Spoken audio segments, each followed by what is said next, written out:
right, so I see the people are now taking bets as to whether or not you will be frozen.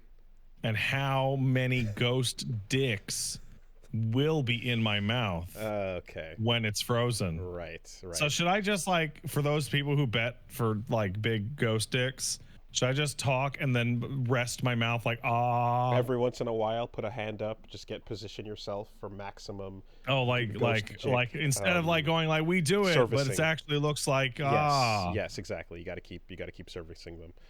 The ectoplasm. Well, look, we're trying out a different hardware acceleration, and I also have backups on standby. But we'll see what can happen today. The ectoplasm, Wooly. Indeed. Okay, so hello. This is a podcast. It's called Castle Super Beast. My name is Wooly. Hey, what's up? And I'm Pat. He's Pat. And yeah. Okay. So all I've got is, for time-stamping purposes, if you're somebody who's in the far distant future from the year 2024 and you're listening back to this MP3 and you're wondering where we're at in time, just for the record, this is the podcast right after a bullet whizzed by Donald Trump's head. So that's just where we are in time. And that's, if you need any sort of major markers on the and if you're fast forwarding and trying to find a certain episode after something goes or something, this is about where you're at. Is this the pre or the post? We're in the post now. We're in the post. It's the one right after by like 2 days or so. So for you, future listener, time traveler, archivist, this is just to help you out.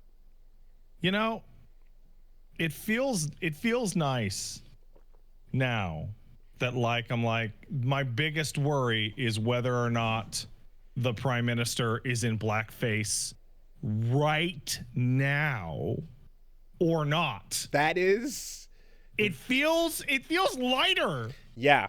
Than before. Yeah. A friend got on the phone with me and was talking about, like, the multiples of to rounding to the nearest 5, the blackface scandals, and and then the SNC Lavalin scandals, and the various getting paid corruption ass moments that Trudeau's been up to, and so on. And it's just kind of like, yeah, that is there was a big scandal a couple weeks ago because somebody told Pierre to shut up. Oh, Pierre, no. You remember that? It was an assault on the decorum of the House of Commons. Did Pierre get told to shut up? Did he? He got told to shut the fuck up, yeah. Damn. It was pretty funny, actually. Wow. Yeah.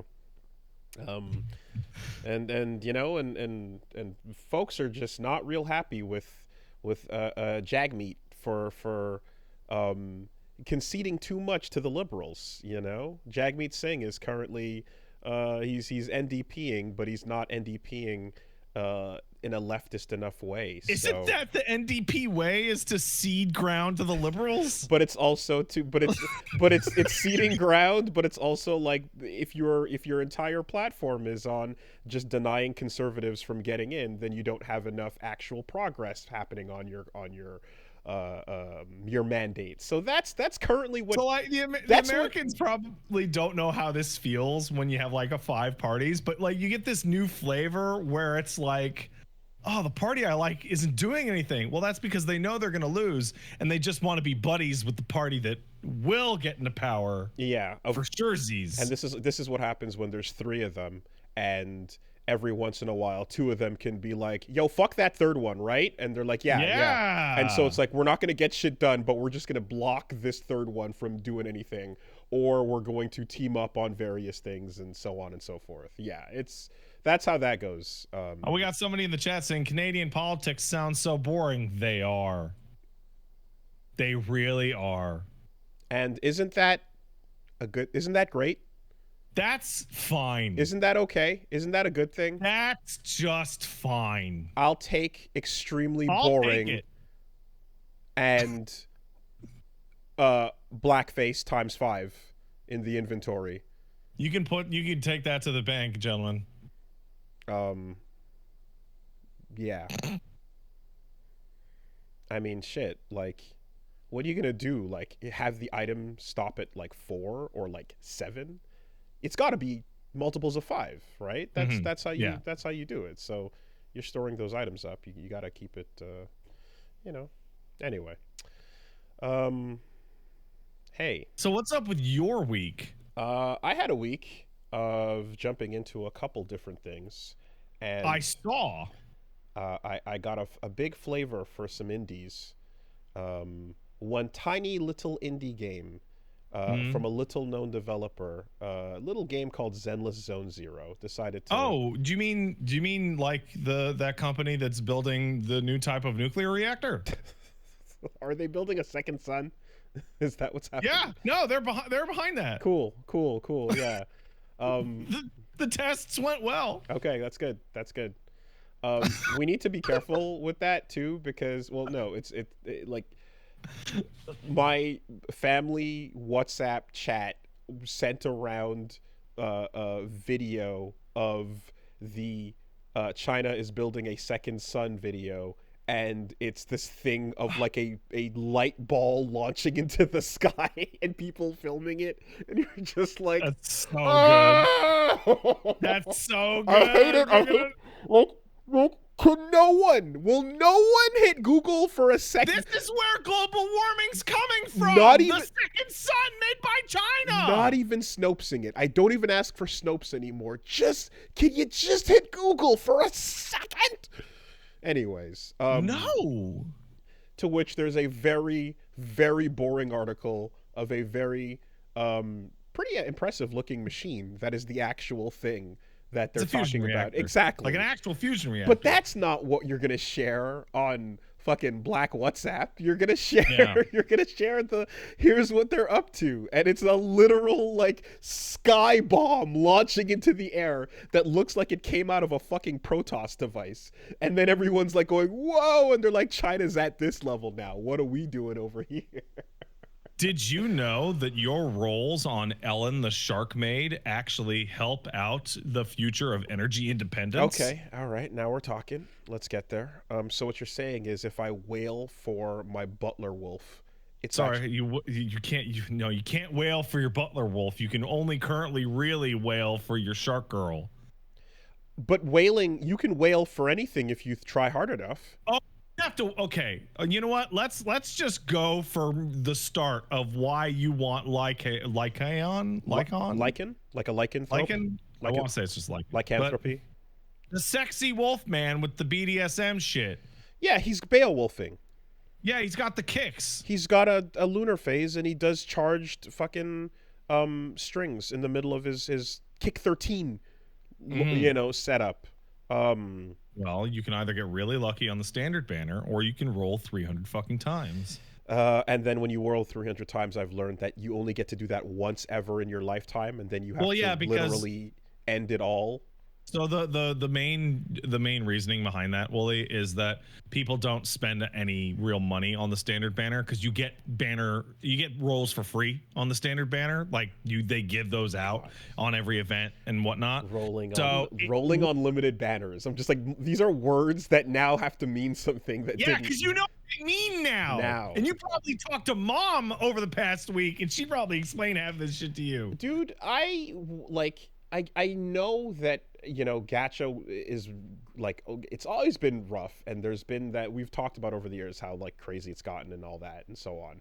And like in the whole bit where it's like, okay, people are considering what Hoyo's doing like not on the worst end of the spectrum of like how bad that gets, it still is kind of jarring, because at some point in like my estimation, I was like, okay, there is likely a system in place, and I kind of when I just vaguely assumed how bad it was, I more or less thought the cost of a full disc game for getting the character you want is probably what they're going with these days, So it was very much to my surprise to see that it was way more than that for way less control. I thought that the whaling would be like spending 80 to 90 on getting the one character you give a fuck about, and then if you really want to get them all and go nuts, keep spending that money and so on. Okay. You know? So what is your current understanding of gacha banners as of the MiHoYo system? Well, now looking at it and breaking it down and going into the actual web page that pops up, I can see that it's like, okay, there is always a level of multiple currencies for the sake of busy work and, little tweaks and upgrades and obfuscation of your spending, because we know that, like, besides the fact that, like, leveling and busy work and little things like that can keep you occupied and interested, there's also studies that show you that if you convert money into points, then a points or a ball system is like, you don't actually associate the value. So spending 125 points, you don't think of that as spending $1 or whatever. My whole thing is like, okay, so you have the limited banner, which is this new character and or this characters who we're giving you a chance at getting, and if you roll an S in your like slot machine pull, then there's a 50-50 shot of that S being this main character. And a 50-50 shot of being any other S. Exactly. And then same for the A characters they show you. And then that's why you want to roll on that banner, aka pull the slot machine while in this flavor.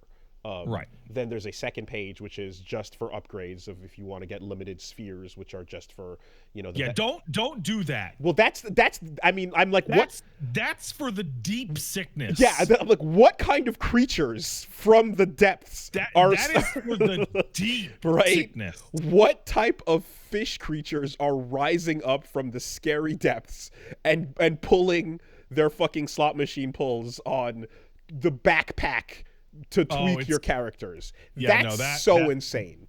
Those people are highly ill. Don't fuck with that. Don't do it. Yeah, we're not even looking at that. And then lastly, there's the third banner, which is the regular slot machine, which is if an S pops up, it's going to just apply the regular rates to all S's and to all A's characters. All non-limited S's. Oh, so the ones that are not in the limited banner. Okay. Yeah. So like when you click on it and go to details, it'll show you all the ones you could pick at 300. Yes. Those are the ones that are currently in there. And then when you go to see the actual numbers, which I don't know if China and Australia forcing this has led to other like to these games like volunteering the information or not, but you click on it and it says you have a 0.6% chance. Well, the main thing is that China's the biggest market for this. So if you want it to exist in China, you have to put it somewhere. Yeah. And then if you're going to put it somewhere else, but you hide it in Europe, for example, but you can still see the numbers on the Chinese version. So people are just going to go there. Yeah. So does that is it just we were trying to hide it wherever we legally could, but now we give up because people are going to find out anyway? We were talking about what the fuck was it? Right. Maple Story a couple weeks ago, where the shit was 0. So I just assume that when you're really trying to get your nickel and diming everybody in the worst possible way, you're going to also be like, yeah, well, if you want to go work for it, then log into a Chinese server and get those numbers. We're not going to show you the percentages, is my assumption. But turns out they do. So here's the so basically you're like, I want Wolfman. I want the Wolfman now. Yes? Yeah. So Wolfman's part of the standard banner, which means you will eventually be able to get him guaranteed. But who'd you get for your guaranteed pity on your standard? Okay. So when you say guaranteed, are you talking about spending your 300?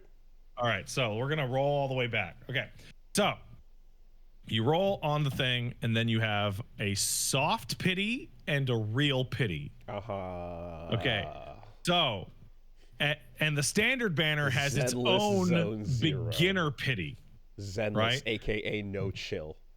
So the beginner pity is, I think the standard is like within 50 polls, you're guaranteed to be... to get an S rank character? To get an S rank, which is faster than normal. Okay. And I'm being told you got Soldier 11. I got... Right? Is Anton an S rank? Is Pile Bunker... Anton's A. Pile Bunker Kamina? Okay, no. All right. Yeah. No, you got the girl with the flame blade. That that has X-Act and right.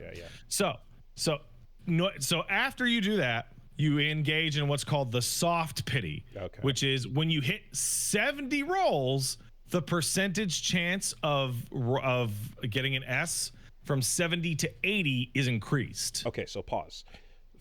0 to 50. You are going to have a soft pity that is No, that's a hard pity for the standard start roll when you start playing the game only. Okay, so the first 50, you're going to get an S rank character, and and they also give you 50 rolls for free for starting the game, so you're going to get them within like 3 days, no, like guaranteed. Okay, and that is because in the worst case scenario, you would get an S rank backpack. No, you would get an S rank backpack maybe, but you get to 70 and then you start soft pitying all the way till 90, at which point you get an S. Though the standard one can give you an S rank backpack, which feels bad, man. Boy, okay. All right. Right. So then you hit that, then you go into the soft pity, which is 70. Okay. And what does soft pity mean in this? Soft pity means that every roll from I think 73 to 90 is a higher chance of getting an S. So like it's 0.6 instead of 0.6. It's like 1%, and then it's like a 1.5 or something like that. Okay. Okay. Soft pity. Right. Sure. Okay. The point is 70 to 90 is your soft pity. That's all you gotta. And then once you hit 90, it's your hard pity, and that works for limited and standard, which is you're definitely going to get an S, but it either will be the character on the box or any other. And there's a second hard pity on the limited banners. So say, Wooly, you wailed super hard and you rolled 90 times on Ellen right now, and it took till 90 for you to get her. Right? It happened on the hard pity. Right? Except you didn't get her. You got Wolfman instead. Right? Mm-hmm. That means the next time the game gives you an S on the limited banner, it will have to be the character that is on the limited banner. Because you haven't gotten her yet, and... Because you didn't get the one on the limited banner last time. Okay. So every dice roll is 1-ish%. And then when you get at 70... it's a little bit bigger. When you get at 90, it's 50-50. I have never seen so much effort put towards breaking down something that you have zero control over. Oh. Like it's like understanding it is somehow going to affect the outcome, even though it completely fucking doesn't. So it's just that's the trick, because gacha freaks oh my God. have figured out how to assert control. By picking the right banners. By choosing between one banner or the other. So the two forms of control are, for your first pity that's from the standard banner that you're always going to give up, what you can do is you can salt your email. You can enter your email as your email +1, your email +2, your email +3, and roll new accounts until you get the one that you wanted, which is horribly time consuming, and I would not recommend it. Right? Man, I did that. We did that once when we were as kids, when there was a Monopoly 7-Up McDonald's thing, and it was like you get a free reward piece after you sign up for this email, and then there was a service where you could go in and create the email after the winning one. So you would just go down the number and then be like, okay, whatever, this email, this number, bam, this one wins a free Big Mac. All right, now go create the email account to receive it after the fact. And my brother won a Discman like that. So yeah, that happened once. It's horrible. Anyway, go on. So the second way to control it is the way that most gacha players control it, which is you go to the website where people data mine the game to determine what characters are coming like 6 months in advance, and then just save all the currency you naturally acquire to blow a maximum of 180 rolls on the character that you really want. Yeah. And so, for example, there is a little fox girl that has Virgil's moveset that you meet in the story. She's probably like 4 months away. If you just didn't roll at all until she showed up, you would definitely have enough rolls to guarantee her getting onto your roster when she hits the limited banner. Yeah. Now, the thing that it's so weird to kind of see that, like, another aspect of this is essentially, again, saving up to get the thing you want. That was always an understanding that I had of what you could do in these games to somewhat be like, I'm just going to not play this rolling game and wait for my thing. But the fact that that 300 pick your own special bonus aspect only happens once is really nuts to me, because it's like, I guess that saving up thing still has to be within the time frame that banner is available. If you ever choose to or want to get something that's not on that banner, you only get once in your lifetime to ever do that. Oh, standard's forever. It's never going to leave. But you get one. Yeah, you get one guaranteed. The reason for that is because rolling on the standard banner, you get, like, they literally send you in the mail, or every event will just give you standard banner rewards. So you will naturally accrue that over a year or 2 years, right? So after about 2 years of just using exclusively free rolls on the standard banner, the game goes, okay, fine, you roll 300 times, you didn't get the one you wanted, so you can grab Wolfman. The reason why that whole system is a pity, because let's say you rolled on what's the one coming up, Jane Doe, the mouse girl coming up, and you lost the 50-50 and got Lycan, right? That means when you do eventually hit 300 on your standard banner, you would probably not want to choose Lycan again. You would want to choose one of the other S's that you never ended up getting in the time it took you to get there while rolling. But if you ever were to be like, I stopped playing this game and I came back to it and I missed like 3 or 4 characters that you can never stop playing. Yeah. That's it. If you missed a couple banners and you're like, oh, I might want it to, like, there was a 2B banner or something, right? You missed that one. You come back to the game after that's gone. You have to then go and spend the one in a lifetime 300 to select them. They will them. Rerun characters, but they don't rerun characters at the rate that they came out. Oh, they do. They put the same characters back on the banner. Yeah. So sometimes. if you were like, oh, I fucking missed it. Oh, well, now you gotta wait. I see. Then you just hold that shit in reserve for when they come back. That's how they do it. Okay. Anyway, so doing some quick maths, I was able to, at the end of the second stream, conclude that it cost about $500 to buy the character you wanted one time. Well, the core of it genuinely is that you can't, you have to not do that.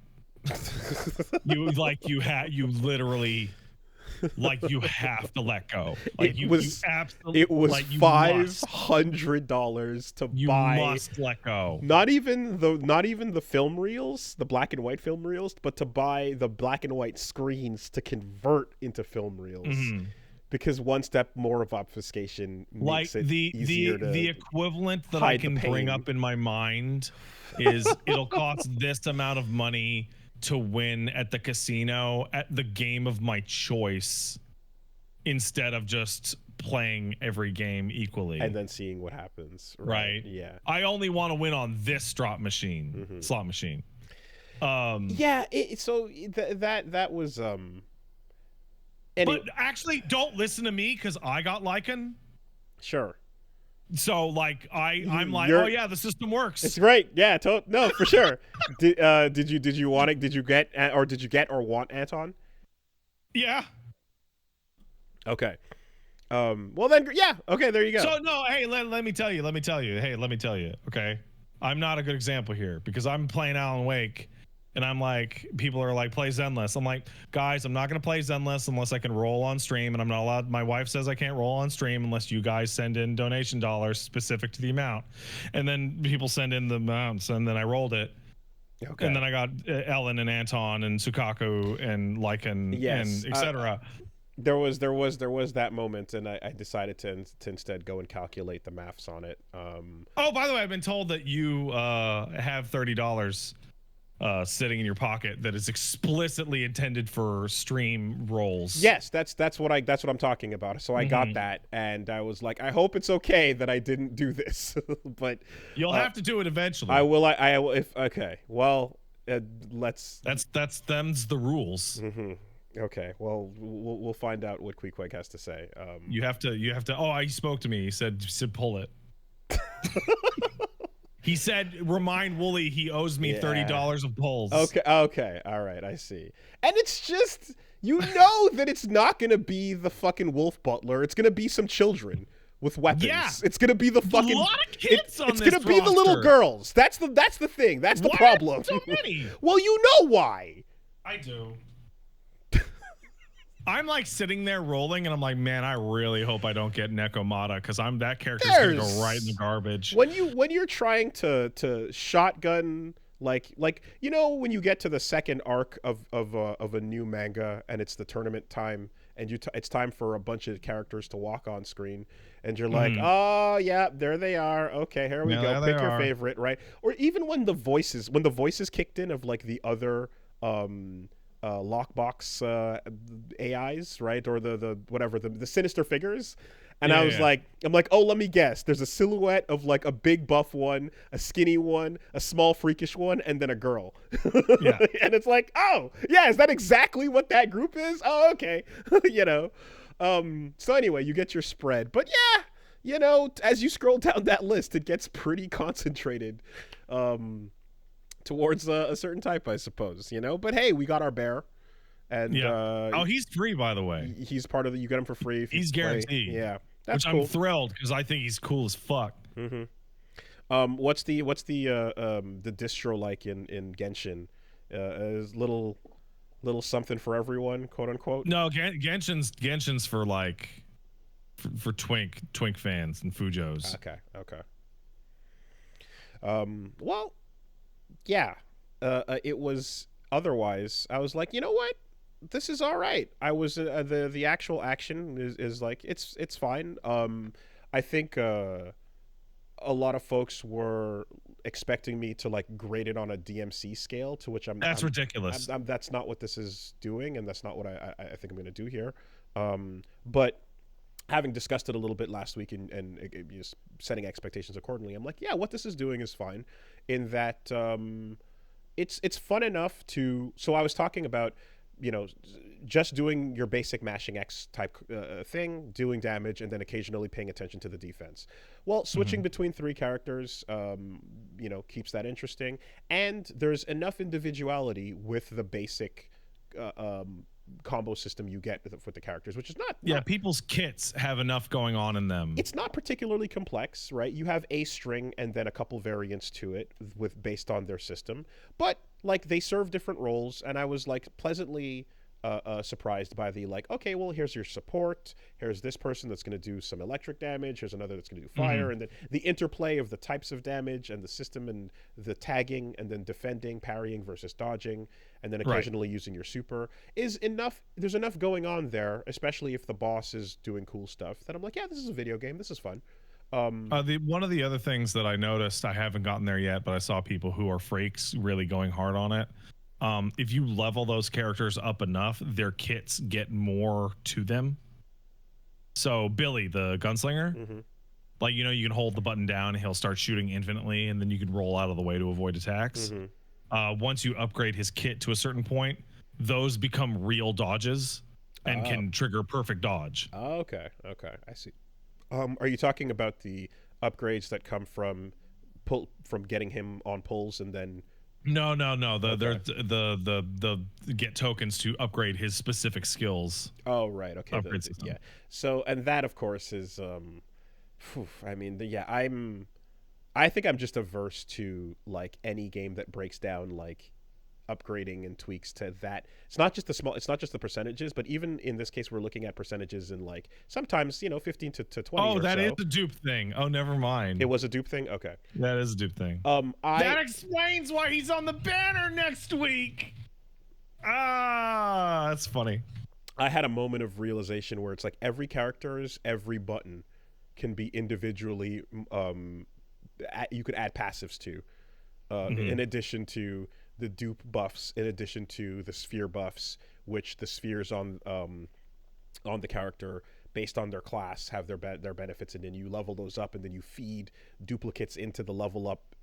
I had a really hard time understanding Sokaku. So did you get Sokaku? I don't think I got him, but I. So she's the little Oni girl, the little blue. Yeah, little blue. Yeah. So I got her like 6 times. but I had like such a hard time understanding her kit because she's a support and her kit is super, like, there's so much text. There's so much text on her support. Only for me to figure out eventually that is, if you tag her in and she does her fully powered flag attack that tags somebody else in, that person gets a massive buff for like 15 seconds. Okay. The way that I have it is I have my starter and then I stun them into Sukaku, who then stuns them again into Ellen, who then has this massive damage up, and she has the highest attack. Yeah, and I imagine that like a lot of these small tweaks start to add up over time, and then you get something like whatever. You probably can get like a insanely strong character that melts the game or whatever if you go all in and spend all of your like electricity currency on the electric characters moves buffing, and then again, backpack stuff. It is I just, any game that is, even whether it's a free to play or full retail, any game that I guess goes down to that level of granularity it's more than I want in anything. And if you think I'm like, it's anyway, whatever. I just I hit there's an amount of that I hit that I'm like, I would rather this was much more straightforward in terms of how you. Well, the problem is that it can't be, because you're only dealing with 4 buttons. So the complexity has to go somewhere so that there's actual depth here. Yeah. And like it's some of the screens, like just even how they're laying things out as well, and as you're navigating through them, I'm like, this is also like, holy fuck. Like, well, I'm like, I've got good news for you. I think I'm like, I've played video games my whole life, and I'm like having these, like, I'm going cross-eyed trying to figure out where to look at what. I have really good news for you, Wooly. It might take you a little bit of time to get used to the Zenless Zone Zero interface, but if you did get used to it, you could actually go and play Genshin Impact or Honkai Star Rail very easily, because they're exactly the same. Like, all the icons are in the same fucking location, and they just changed the actual icons and the names of them in most cases. Yeah, I get that feeling. I know is the case now, because like I'm coming at these things with fresh eyes and giving the impression I have of it, like taking it in for the first time in this way, to which what I'm hearing back is like, this has been standard for a while now. This is for like 6-7 years. You're just late to seeing something that has already been this way. And I'm like, okay, cool. I still think it's not great, but if there's a single thing that you can pop in there, and I guess like minimally, if you try, because I know that I have my way of going about things where I'm like, let me just not interface with the stuff I don't care about, to which some people go, you're gonna have to fucking interface with this stuff you don't care about regardless, you're gonna get forced to. If you jump in, do a quick mission, play with some characters you like, maybe spend some claimed pulls on getting something limited or whatever, and then that you can totally play it like completely cash free. Yeah, and I'm like the same experience with this game, I suppose, is attempting to just jump in and out and such in that way. You still have to deal with way too much downtime between the missions and fights as the story goes. Mihoyo loves talking. Boy do they. You still have to deal with, and then of course all that leveling up stuff is not talking about like passives, like going to get food and so on, which is not dissimilar to, like, I guess, running around the base in Monster Hunter World or so. But you got to deal with the fact that, as well, that at least for the first chapter that I was playing, a lot of those environments were like, you're running around the same construction yard fighting, in like a 2 or 3 room little stretch or so, which this is where the mobile game element starts to kind of come into play a bit, where you're like, oh yeah, where you're not going to get a full stage. Yeah, the game's also like huge on your phone already. And I've seen people saying that this actually is very similar to how DMC Peak of Combat apparently goes. right? So having not actually even taken a look at that in terms of booting it up or whatever, like, yeah, they're saying that there's a lot of similar cues to the scale, the size, and even how the game plays. I have a strong feeling that the reason why there is so much dialogue and talking in these MiHoYo games is because when you finish that and you're doing like your training for character upgrade stats or you're running Hollow Zero, there's nothing like there's no fucking dialogue or story consideration at all. It's just like I just ran fucking Hollow Zero like 6 times in a row yesterday. Yeah, I guess so I haven't even done I haven't done that part, right? Because that's the other way to get a lot of pulls saved up is that little Hollow Zero. Is it well, like they're on the tutorial screen, you can see there's like 6 different things you can spend your battery on. Oh yeah, battery. Right. The training mode, grinding, and yeah. True. The battery limited element. Well, at least the story doesn't require battery, so if you do no, it doesn't progress through that, then it's not going to be like, fuck you, you've played no, the stories require like probably just use your character upgrades on the team that you like. I think but yeah, like there's enough cool stuff here that I'm like, yeah, I do like the gameplay when it's happening, and I like when I get the ability to build a team and fuck around with their abilities and the synergy. That part is solid, and it's shallow, but it's fun, right? So I'm not gonna disparage any of that. I do know that the other hoops and things that I find unpleasant to jump through and stuff might be the kind of things that stop me from feeling the need to get pulled back to this on a regular basis. Right. If I can just boot up a regular action game elsewhere and just go through that normally and get, you know what I mean? Something more satisfying that doesn't have these extra hurdles, hoops, and stuff in the way. So that's the one thing is like, I don't know. Like, while this is fun, I don't know how this beats out possibly going over to an action game that isn't asking me to do a lot of these things. So, and I guess this is where falling in love with the character comes into play, or so, you know. I thought about what we were talking about last week about the comparison, because you're comparing it right now. Like, you're sitting at home. Do I want to sit down and play Zenless, or would I want to just even go back to DMC5 or something else, right? And that is the most fair comparison ever. And then you start to argue internally about like, well, it's technically free versus $60 or $70. How much bullshit are you allowed to get away with when a game's free? So what I did is I played a fairly significant amount of the game on my phone over the past week. Okay. Most people that I know are using their phone to literally bang out a daily and then so that they, or run the battery so that they don't goes back and forth, right? Right. You played First Touch on console? What's that? You played First Touch on PC or on console? PC. Yeah, okay. But PC and console are identical.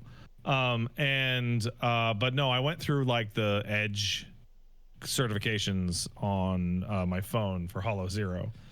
And my takeaway is that compared to everything else on my telephone, this is like from the future. It's ridiculous.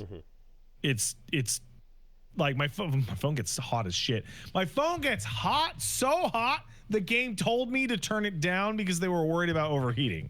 You got the battery warning message? Yeah, I got the battery warning when I turned it all the way up. My phone is brand new. This is a Galaxy S24. After playing it a bunch on my telephone, I was like, yeah, no, as a telephone game, this is incredible.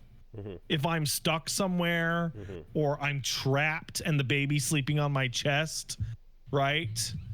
This blows away everything else I could probably play on my phone until Balatro comes out. Yeah, okay. So so by metric of the phone for competition, this is a go-to that you can. It's a 10 out of 10. If on and like fuck spending anything, like the free version of this game is 10 out of 10 on your phone. Yeah, I On your PC, it's a 7 to 9, depending on your tolerance for that. yeah. And I mean, I get then it gets to live in that whole ecosystem. it's such a weird new discussion to have, like okay, you know, couldn't call, like, for it to be a 10 out of 10 in the context it has. It's also like, by also ignoring the bad parts in a way, and you're like, okay, so you know, like, if you take another game that you do think is a perfect game, but then it has like shitty thing attached to it, like bad micro, like fucking Yeah. buying red orbs or Dragon's Dogma, you know, anyway, it gets weird, because I'm like, the stuff that I don't like about the Zenless stuff, like gacha stuff, is gross, but like outside of even that, like stuff with the story and the pacing and passive tweaking and such is all just like, yeah, I still don't enjoy that part as much, right? I kind of, So I'm quite lucky, is that I'm actually really digging the passive tweaks. kind of the whole presentation. Okay. Like, I actually really like it, and I really like the characterization. But to be fair, part of that is I like it in comparison to, like, because I ran through that fucking gamut of mobile games a little while ago, right? And one of the things that really stood out to me, and it's MiHoYo's own fault because I was annoyed by this in their other games. So you pick Wise or Bell when you start the game. Which one did you pick, Wooly? The girl. You picked Bell. Okay. So I picked Wise, and this is a perfect example. So when you pick Aether, or whatever the fuck the other one's name is, Illumine in Genshin, or you pick, I don't even remember their names, Stella and something else in Honkai Star Rail, the other character dies and doesn't exist at all, or is part of the story but doesn't talk, and like just a non-factor. I'm very happy that Wise and Bell are both there and both talk and both interact with each other, and that it has just shifted over a perspective thing instead of the other one not existing at all. The goofy thing is that the one you want to talk the most is the one you shouldn't pick. If you want Bell to have more dialogue, you should pick Wise, and vice versa. What's the significance of any of this? Is this just like guy trainer, girl trainer in Pokemon? Is it just... Yeah, okay. But they're characters this time around instead of being kind of nothing. Okay. Like, think of Astral Chain as an example. Oh, right, the twins. Yeah. Okay. Yeah. And how it was kind of annoying as fuck how your twin didn't have a voice at all.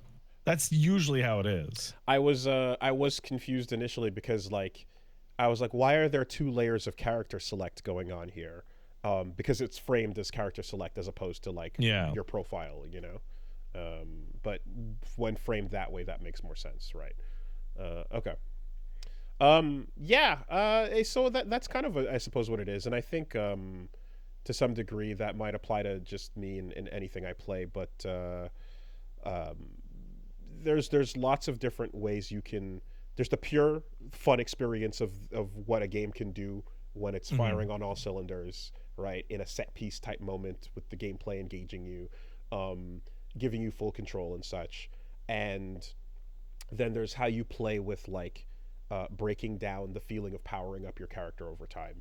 And there's a lot of ways to go about it. And, you know, even if you're talking about, like, not just like buying things and proud souls or whatever as your metric, but like things where you like have pickups that are temporary or duplicating and such. We talked about like Neo, for example, where it's like, oh yeah, all the armor stuff and all the weapon buffs and all that stuff is like, it's so overwhelming, right? And you kind of felt that, like, exhaustion from it.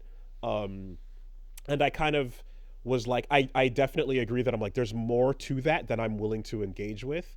But then I was able to, I suppose, just kind of be like, well, I'll put it out of my mind for the most part and just hit the gameplay and keep running until I hit a wall of some kind and go like, I wonder if I should think about my weapon. Yeah, you know? So the wall for you would be, at some point they level lock you, and then you would go, oh, I need to get... Like, so one of the things that it does that's quite nice is that say you go, because there's the character level, right? So you get Ambi to level 20, and then you go to hit, I would like to upgrade her to unlocked so that she could level from 20 to 30, for example. You click on that and it goes, you need to do this, and it lists the thing out you need to do. And if doing that is an available action with your place in the game, you can click a button and it will just bring you to that activity so you can do it. So I did see that, yeah.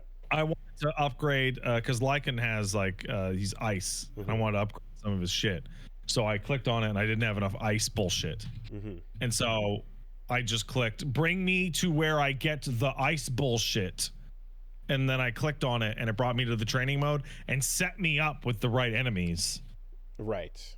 And it is interesting too as well to have a game where like you, because you know how like there's games of like it's about the difficulties based on skill, and in some cases the difficulties based on time spent making yourself stronger.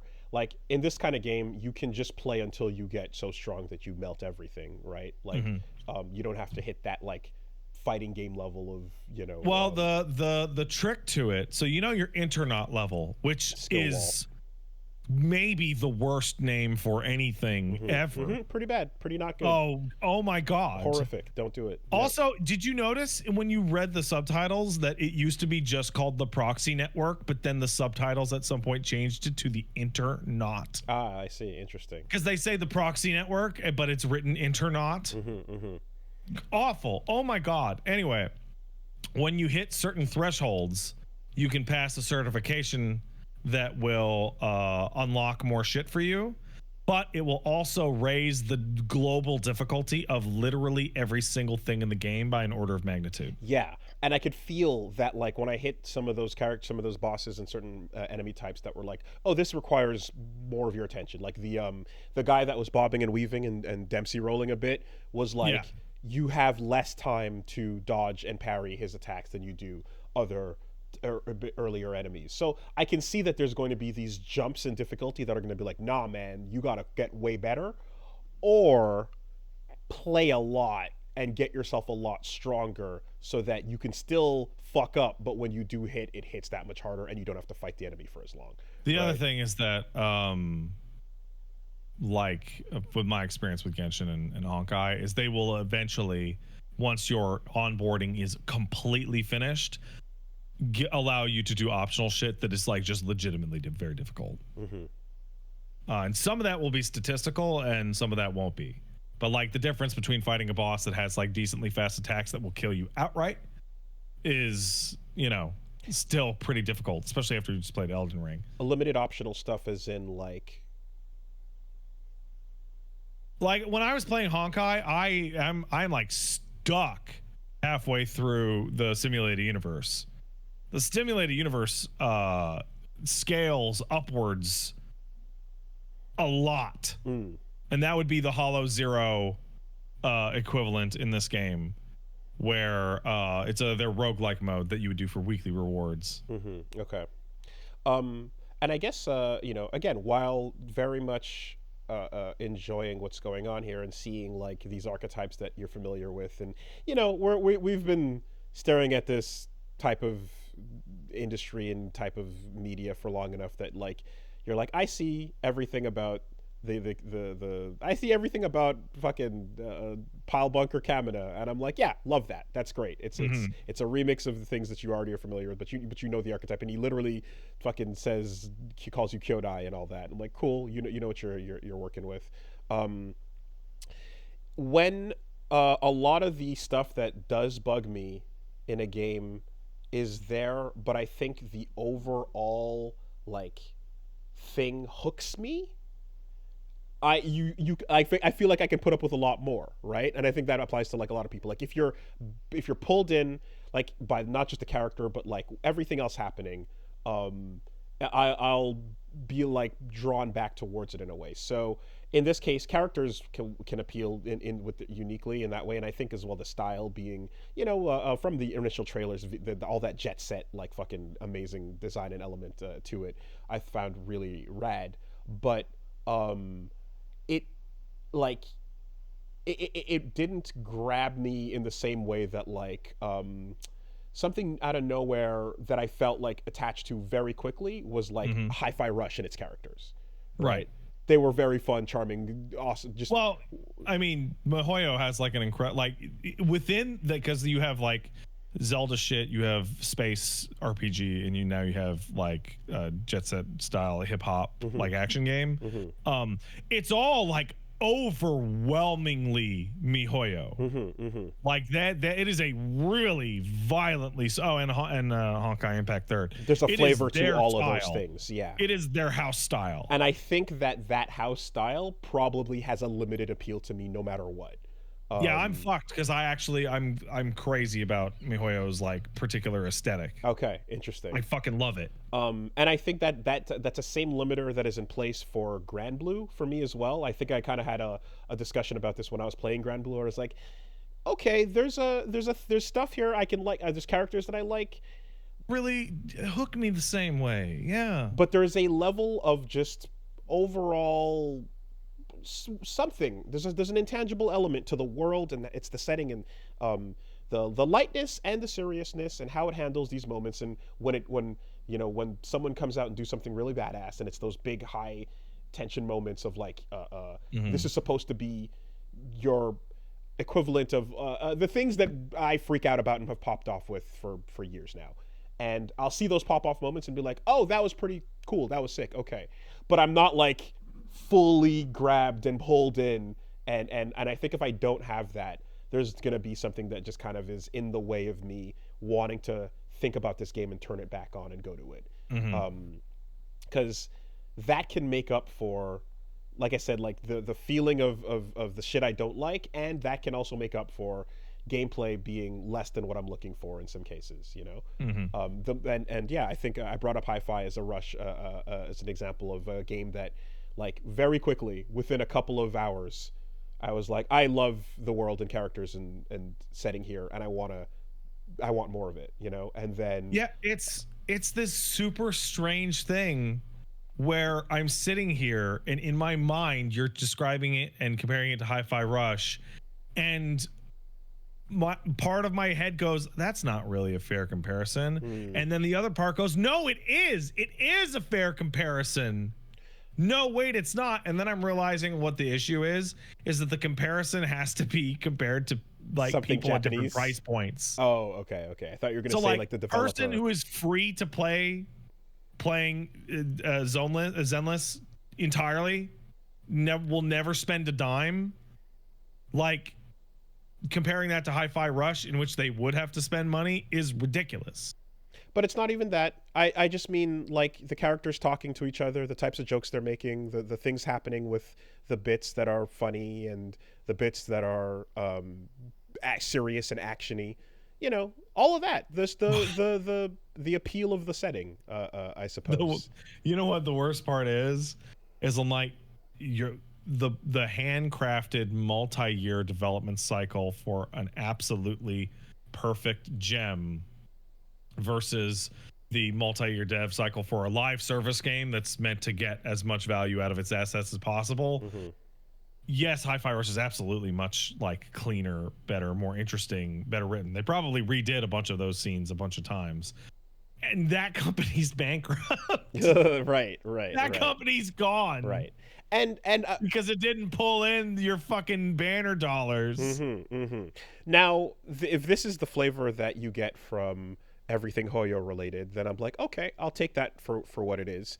I can even say that what the fuck is it? Fucking titty company. Titty company, that could describe multiple companies. That could be Tecmo Koei. Currently. Current titty company. Nikkei Stellar Blade. Nikkei Stellar Blade. Nikkei Stellar Blade. Yeah, okay, there it is. Shift Up. Yeah, Nikkei just paid for Stellar Blade. Yeah. Titties. There was a moment in that like Nikkei intro with the fucking gun and shit where I was like, oh, whoa, yo, okay, cool, huh, interesting, you know. And there was a little moment of like an eyebrow raise to like a narrative thing that's not going to matter at all, and you know, and it's like easily could just not be there because you're like, I'm here for fucking cover shooter jiggling butts and whatever Yeah. waifus, you know. But when something like that does happen, I'm like, oh, okay, interesting, you know. And this is not in any way like, we know how fucking dumb and the story in Bayo and in DMC is and all that shit. And I mean, fucking Raiden. The story in DMC is good, god damn it. But like the thing is like, as the things that don't make sense, there's still an element of like, I'm pulled in to the things that are there that I like, and there's a sufficient amount of them, you know. And in the same way that you're like, what the fuck is Raiden talking about for half of Revengeance? But then you're like, no, but him and Armstrong fucking having this insane political battle at the end is amazing, right? It's god tier dialogue. Except they're not. That's the whole point. It's just like, you're just a stupid asshole. All the things you're saying don't mean anything.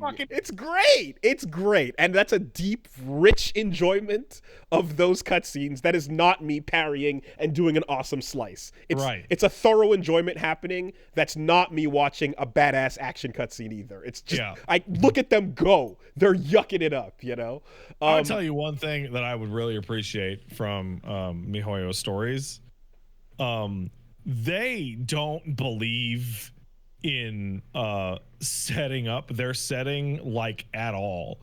Like, you show up and they're like, you just know the whole setting. I'm like, I don't. What is a hollow? What is it? What is a hollow? There's so what many. The fuck is it? There's so many jargon words. I don't know. There's so many jargon words. It's crazy. Yeah. I get, like, I feel like jumping, like, there's some sci-fi anime where you jump in and you just get dropped into the fucking lexicon, and you're like, keep the fuck up. These words are not going to be in yellow, and they will be on the test. But anyway, I think anyway, I'm not sure how much of that is generational or not, you know, but that's kind of where it is for me, is like, what I'm coming back for is going to be the character with the cool moveset, and I think some of the synergy, you know. But I do like what's going on there, and I can see this game as well over time with as it gets bloated up with features and crazy shit. Like, Honkai Star Rail is so bloated up with shit. After a year, it's fucking intimidating. It's crazy. That's what I'm saying. This is the launch, and like everything I'm talking about now, I can see coming back to this and being like, yo, here's 3 characters you love that you can then go into the new Bloody Palace mode and just go nuts. And I'll be like, oh, okay, cool. One of the things that is crazy about Zenless's super long tutorial is that there is a major system mechanic that is left like unused until you hit fucking rank 30, and that is going on fucking dates with every single character in the game. Oh man, there's fucking confidant, including there's S-Links, huh? So you know how there's fucking there's times of day, like morning, afternoon, whatever. Somebody yesterday was posting on the Reddit that if you fuck up and don't go, they send you like passive aggressive emails to your phone about how you didn't show up and how they waited around for you. Do you have to go during real time? You have to. No, it's the in-game like okay, okay, all right. Like, so if you set up I think it was somebody set up an afternoon date with Ben the Bear. Okay. And they did a mission instead, and like he sent this email going like, oh, hey, you know, I waited around and you weren't there, and you know, I didn't know what to do, and I took work off for this, but okay. That's fun. And then you can make them work at your video store to get your passives. Yeah, man. That's great. Cool. Anyway, yeah, I know it's anyway, anyone that loves this and is hooked in is not going to want to hear me going on about how I'm not, but regardless, I fucking I can see myself, like, I'm not going to go, and I can probably see myself waiting until like the wolf is on the. Is the wolf ever going to be on the banner? I don't know. Never. Okay. Never. The people in the standard banner will go live in the standard banner forever. Okay. Then I can see myself booting. So the only way for you to guarantee Wolfman is for you to play the game every day for the next 600-ish days. I guess that's going to be that then. We'll see. We'll see. Or assault your emails. Before we leave, I should mention there's your whale. There's your, I don't know what the free to play people are called. What's the fish? There's equivalent? dolphins. Yeah, no, I was about to talk about dolphins, but what's the people who just don't spend a dime on it? Minnows is minnow way. The dolphin way, that the way that it maths out in the MiHoYo games is like they've calculated it so perfectly, right? So it costs 160 of your fake ass currency to do a roll, right? And if you do your dailies, you get 60, right? And dailies in this game take literally like 40 seconds. It's really literally just, they want you to open up the app like once on your phone, right? Okay, so sorry, when you say dailies, because I had another moment of are you excuse me, there's daily stuff that is under a certain banner, but you're talking that it's literally called engagement. Okay, yes, okay, that one. And you schedule the tasks. Go take a picture of a cat. Go take a picture of a cat. Yeah, but yeah. So your errands tab, like it's literally go scratch your ticket, take a photo, have a coffee. Because the thing called dailies was not actually the dailies. Yeah, why I bring that up. So just get off my back. All right, go. So that gives you 60 of your fake ass premium bullshit, right? Yeah. If you grab the daily login thing, which is about, I think for Americans it's $5. I think for Canadians it's $6.50 a month for 30 days. That gives you 90 every day that you log in, right? Which brings out to 150 a day, which is 10 less than a poll, right? Mm-hmm. So then the idea is that if you played the game at all, you would get an achievement and you get up to 160. Okay. So let's say if you dolphined out and bought that daily battle thing, whatever, battle pass. daily login bonus. Sorry, no, the daily login bonus. Not the battle pass. Okay. Not the battle pass. You would get one poll a day, right? Well, their patch cycle is exact. It is always 6 weeks. Always. To the day. So 6 times 7 is equal to 42, right? Mm-hmm. 42 times 160, blah, blah, blah, is... So basically, the ideal is that over the course of a banner, you have 42 plus 42 would be 84. You would essentially get almost to the way to a 90 guaranteed pull. But the thing is that you would have to decide, do you want the one in the beginning of the patch or the second half of the patch? Okay. So there's a baked in, if you keep up and play it every day, you will every patch you'll be able to get one of the 2 S-rank characters. Right. The battle pass that kind of pays for itself, or the self-sustaining economy that is your time. And the months that you go super hard on it and you totally max out the pass, then spend your money on the pass, because then you get all the rewards. But don't get it at the beginning of the month. You'd be stupid as fuck if you got it at the beginning of the month, because maybe you get busy, maybe you don't know what you're doing. But on the month that you just like, oh yeah, I just played a lot of Zenless this week and got like 89 on the pass without even thinking about it. Okay, interesting. When I think about how I played this versus how I played like something like Teppen, for example, as well, I think another thing besides the like, oh, I like these JPEGs and I care about them, right?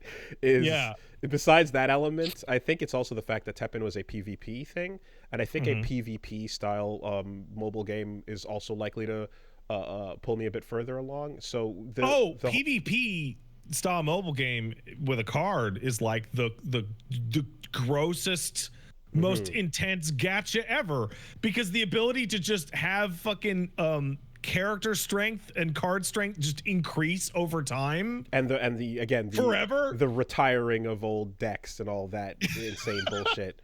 But all this to say that when it comes to the previous Hoyo stuff, it's always just PvE and new PvE missions coming out over time. I don't know of any PvP thing at all in any of them. Okay, that's the standard fare of what I'm assuming is going on. And then there's little arcade games where you can connect to other players and such. I believe so. Oh, there is a co-op arcade game in fucking Zenless, which is I didn't expect.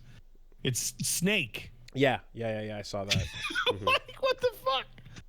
because you know, as it turns out now, when you like you, I think gacha should probably be like a one of two words describing the type of game, because you know, if it like, because genre, tone, sure, yes, space RPG, hip hop, action, whatever. Because not every gacha game involves you dodging, comboing, and, you know, supering or whatever, right? So okay.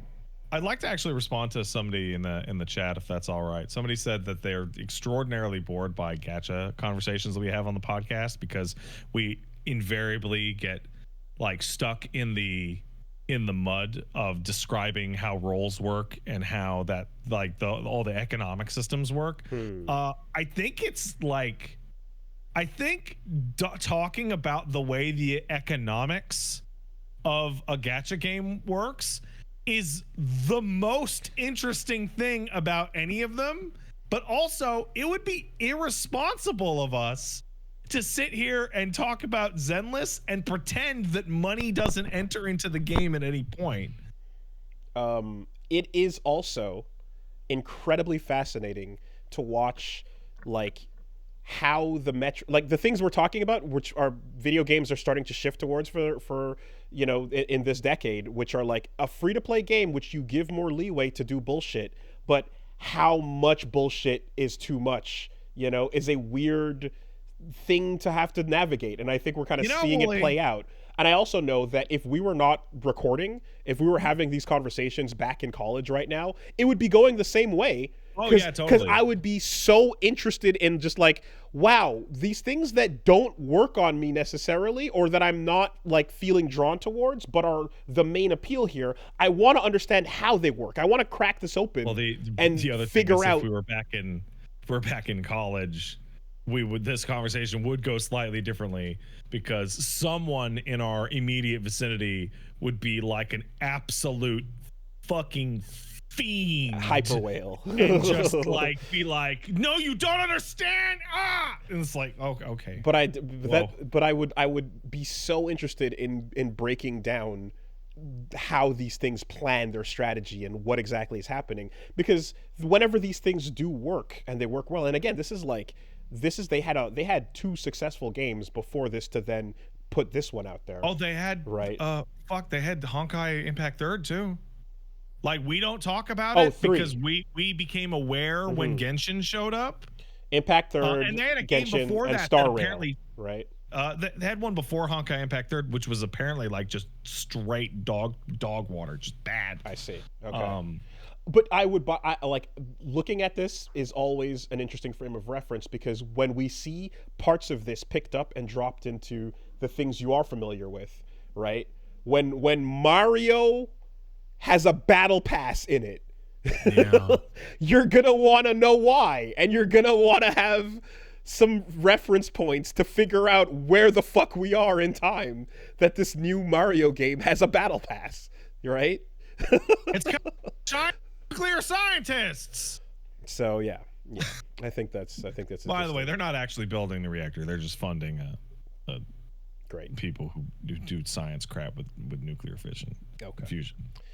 Now, so yeah, that's the Zenless experience. That game's way better on the phone. So that game's way worse on my phone, because it's actually, like, I don't know if you've played any of the action stuff, because I was like smoking all the action in Greece. In Greece, I did the first couple parts. Yeah. But when you play any of the stuff on your phone, it's way harder. It's way harder. And just for reference, with the touch buttons. What's your daily commitment been so far? Maybe a total of half hour. Okay. But that's not spread evenly. Okay. Got it. That's spread between logging in and busting out the training mode battery in like 5 minutes, 5 days a week. Okay. And then like one night I stayed up and did like the Hollow Zero shit and of some of the story. Okay. All right, So cool. it's not like 30 minutes a day. It's like there one time I sat down and played it for 4 hours, and the other days I hopped on and played it for 10 minutes. Okay. Interesting. So I'm yeah, it's I'm curious about that because so I jumped back on just once to see if the banner updated or something because I thought I saw someone say something about Butler Wolf being on the banner and I went to check. Nah, man, and it he's wasn't. gonna I was live like, on okay. that standard forever. So then that was that. Something else I played was No Rest for the Wicked. That sounds familiar. The creators of Ori and the Blind Forest, right? Making a Souls-like Diablo perspective, shown off fantasy like action this year. Game. The perspective is high up isometric, but in terms of sort of combat and making a build and weapons and such and building up your character, it's Souls-like, but there's the death and bonfire style thing is complete. There's no corpse running or anything like that. So okay. A regular old action game in terms of like death and all that. Yes, but instead what you do now introduce is an Animal Crossing like town and building a homestead where you can put up furniture and build crafting materials and things like that. You're chopping down trees, pickaxing ore, and then refining them at your house. And are there timers on anything? There are. And so like when you're refining some ingots to go upgrade your weapons, there's like a 7-minute timer on that. But if you go and make a major renovation, like getting an elevator that takes you from the bottom of the marketplace to the top of where you go level up your character, right, that takes 4 hours. Congrats, you're playing Warframe. Really? Yeah. Interesting. Congrats. Like many years on. How about that? You have finally put your fucking foot in something that I'm like, yeah, no, that's Warframe. That is literally the crafting experience of Warframe. Now, there's and V Rising also. Okay. I don't know if you remember that game. I remember I saw V Rising because it advertises this a lot. Warframe's multiplayer elements work in what way exactly? They're co-op. Okay. In this case, you are, I think, what is it's like there's a, kind of like there's a community chest that you can. I don't know if there's anything that directly connects to other players or not in this, but what you can do is create a character and then make multiple realms, and those are kind of like different saves, aka different, almost like servers, right? And you can take that same character that's powered up and drop them into a new save, and then go and do other stuff in there. Like Valheim or V Rising. But it's odd because this is a single player experience. But a single player. Yeah. And that's fucking weird. That's what I'm saying, right? Timers and stuff like that usually are involved with multiplayer things and or things that are maybe free to play or such, But this is a full priced regular game. But you still got to go make the thing and wait an hour for it to go, and in one case there's like and the major upgrades are going for 4 hours or so. So I'm like, I don't know why the timers are there when it's just single player stuff. Calm the fuck down. So that's probably, like, if anything, like one of the more annoying elements of it, just right off the bat, is like the timers in Warframe exist so that you can pay fucking currency to make the timers go faster.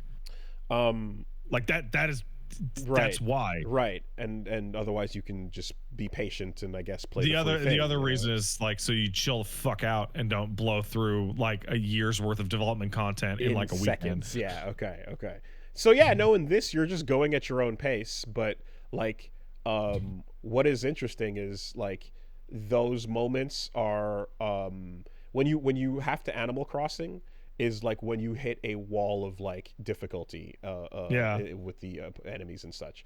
I took I did a stream of it and got the first couple hours in, and it took a while to kind of just get used to like what combat was asking and like some of the way your build works, because you have all those, you know, stats you'd be familiar with from like again a Souls game, but like every item you're picking up is randomized. Okay. And it's randomized. Everything in it, and everything in the chests is randomized. Okay. Everything people are dropping, and like it's randomized with a like you're within this low level range, so you're only gonna get up to this many possible things. Yes, but you don't know what you're gonna get at any point with what requirements for what. So it is really. And then also when you leave areas, when you like when you die and like respawn, everything that you killed is still dead. But if you leave an area for long enough, and I think the time of day changes, then it repopulates, and chests repopulate. And so it's this kind of odd thing, because like you're progressing through it, and you have like these really hard areas, and you can spend all your consumables trying to kill something. And then if you don't kill it, then it's like, well, you're out of consumables now, and that's that. Yeah, well, that's how it is, yeah. Right. But if you do kill it, then, hey, well, it's gone, and then you can, you know, hit the next, you know, whatever checkpoint. As you kind of go back through the areas you've been to, when you eventually get to town, and you can see a whole lot of stuff to build out, and you can spend your time upgrading the town and or upgrading your character stuff. When you go backwards to the areas you've already been to, everything is scaling with you. So you're only ever stomping things in that game when you're at like, I think the peak of the threshold before it drops the next tier of enemies on you, you know? Oh, so before you upgrade your like, hollow investigation certification. Or perhaps if you finish this mission, whatever the case is, right? But like, and then immediately everything in the world. Yeah, you're only stomping anything in Honkai or Genshin or fucking Zenless until you fucking decide to do your world upgrade, and then it all fucking gets nuts again. So after that initial like first look at it, I went back in because I was just like, let me give this another shot and see what I missed and stuff. And sure enough, I did miss a lot. There was a whole lot of areas and secret things that you could kind of shuffle around in and climb towards and stuff, because I hit a wall in progress and I was like, I literally have no idea where to go. Something really weird and interesting about it is that it's gorgeous. It is beautiful. It is one of the looking best at it pretty much the whole time. Yeah, it's incredible. I gotta say, because you're talking about all the mechanical depth around the game's like internalized systems. But what about the juice? It is so pretty, and whenever characters are in cutscenes that are all in game and like it's moving up to people doing shit and whatever up close, it's one of the best looking games I've ever seen, because it looks like the way Arcane episodes play out, right? It feels as if the in-game engine is like you're in Arcane. It's gorgeous. When it looks so good up close that when you zoom the camera out to that isometric view, you feel like you're losing out on all this incredible detail that you otherwise would be getting. But I'm looking at the zoom out, and the zoom out also looks incredible. Yeah, no, you run past a fireplace, and then the sky and the shine of your blade in the dark as everything's lit perfectly. It's incredible. A lot of moments where, kind of like in Hades, when you walk up to a cliffside and the camera pans out to show you this beautiful vista. Lots of amazing vistas in this game. The thing, and this is from the Ori and the Blind Forest people, so of course it's going to visually stun you, right? That's what they're doing. The way this is made possible, and to some degree the trade-off, is that you cannot rotate the camera at any point. No, that's totally normal. You are locked into the angle of view, right? That's super normal for this type genre. of game. Yeah. V Rising's actually super weird that you have full camera control. Huh. Okay. Because that allows everything to look incredible at all times, but it also results in, and the game's in early access, like full ass early access.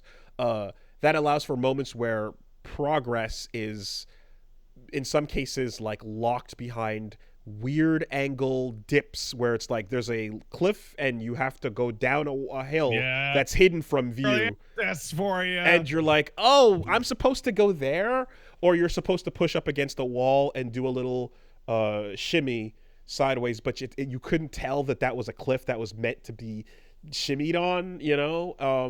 And things where like the beautiful camera is obscuring a path you're supposed to take mandatorily.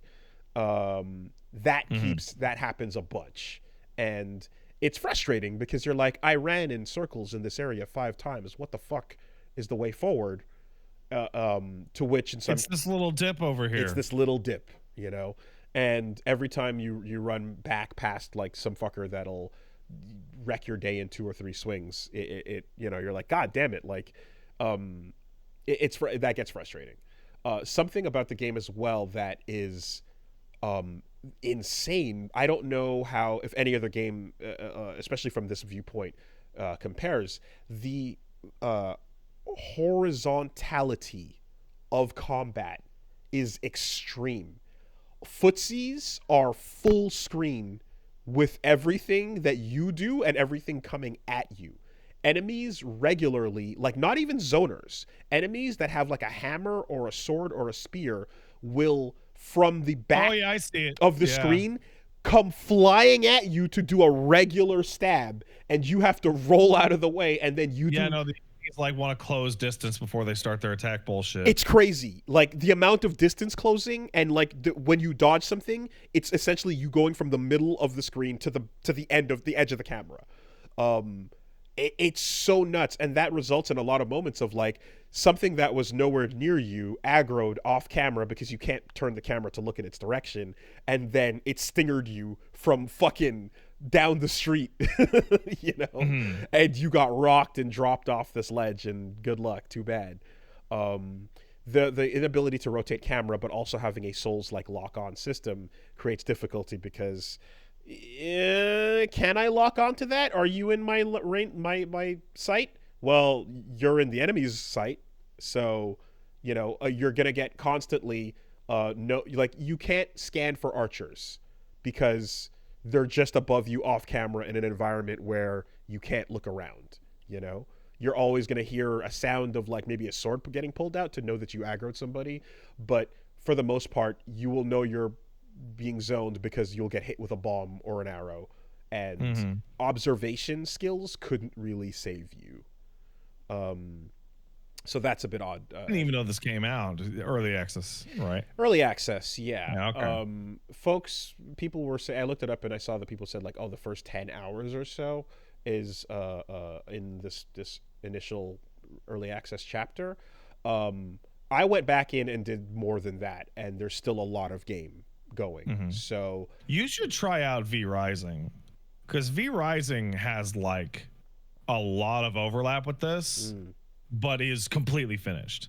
Okay. It's 1.0 now. Yeah, I got a lot of emails to potentially check that out for sponsorship purposes, but I didn't really look into it. But I've heard about V Rising a good bit. In this case, I mean, this art style fucking immediately has me sitting up and paying attention. I don't know that anything is going to compare on that level, but no, this looks immaculate, unbelievable, and fairly quickly too. Like, you know, you get a couple weapons that I was like, oh, the weapon crafting and not crafting but customization in this game as well is also really cool. Oh, the effect of, I'm watching footage of somebody like using looks like a staff to throw, or maybe a sword to throw like fireballs. Yeah, the enemy is on fire animation is incredible. Yeah, like specifically that is incredible. There's so much of the, just every time you again go to your quote unquote bonfire, or you just like get lightning coming out, or all the effects, it's just full of miasma and glorious particles, and everything's just wonderfully lit, and it feels like a game where the concept artist got their dream faithfully adhered to, which I would say Ori games are also probably that, right?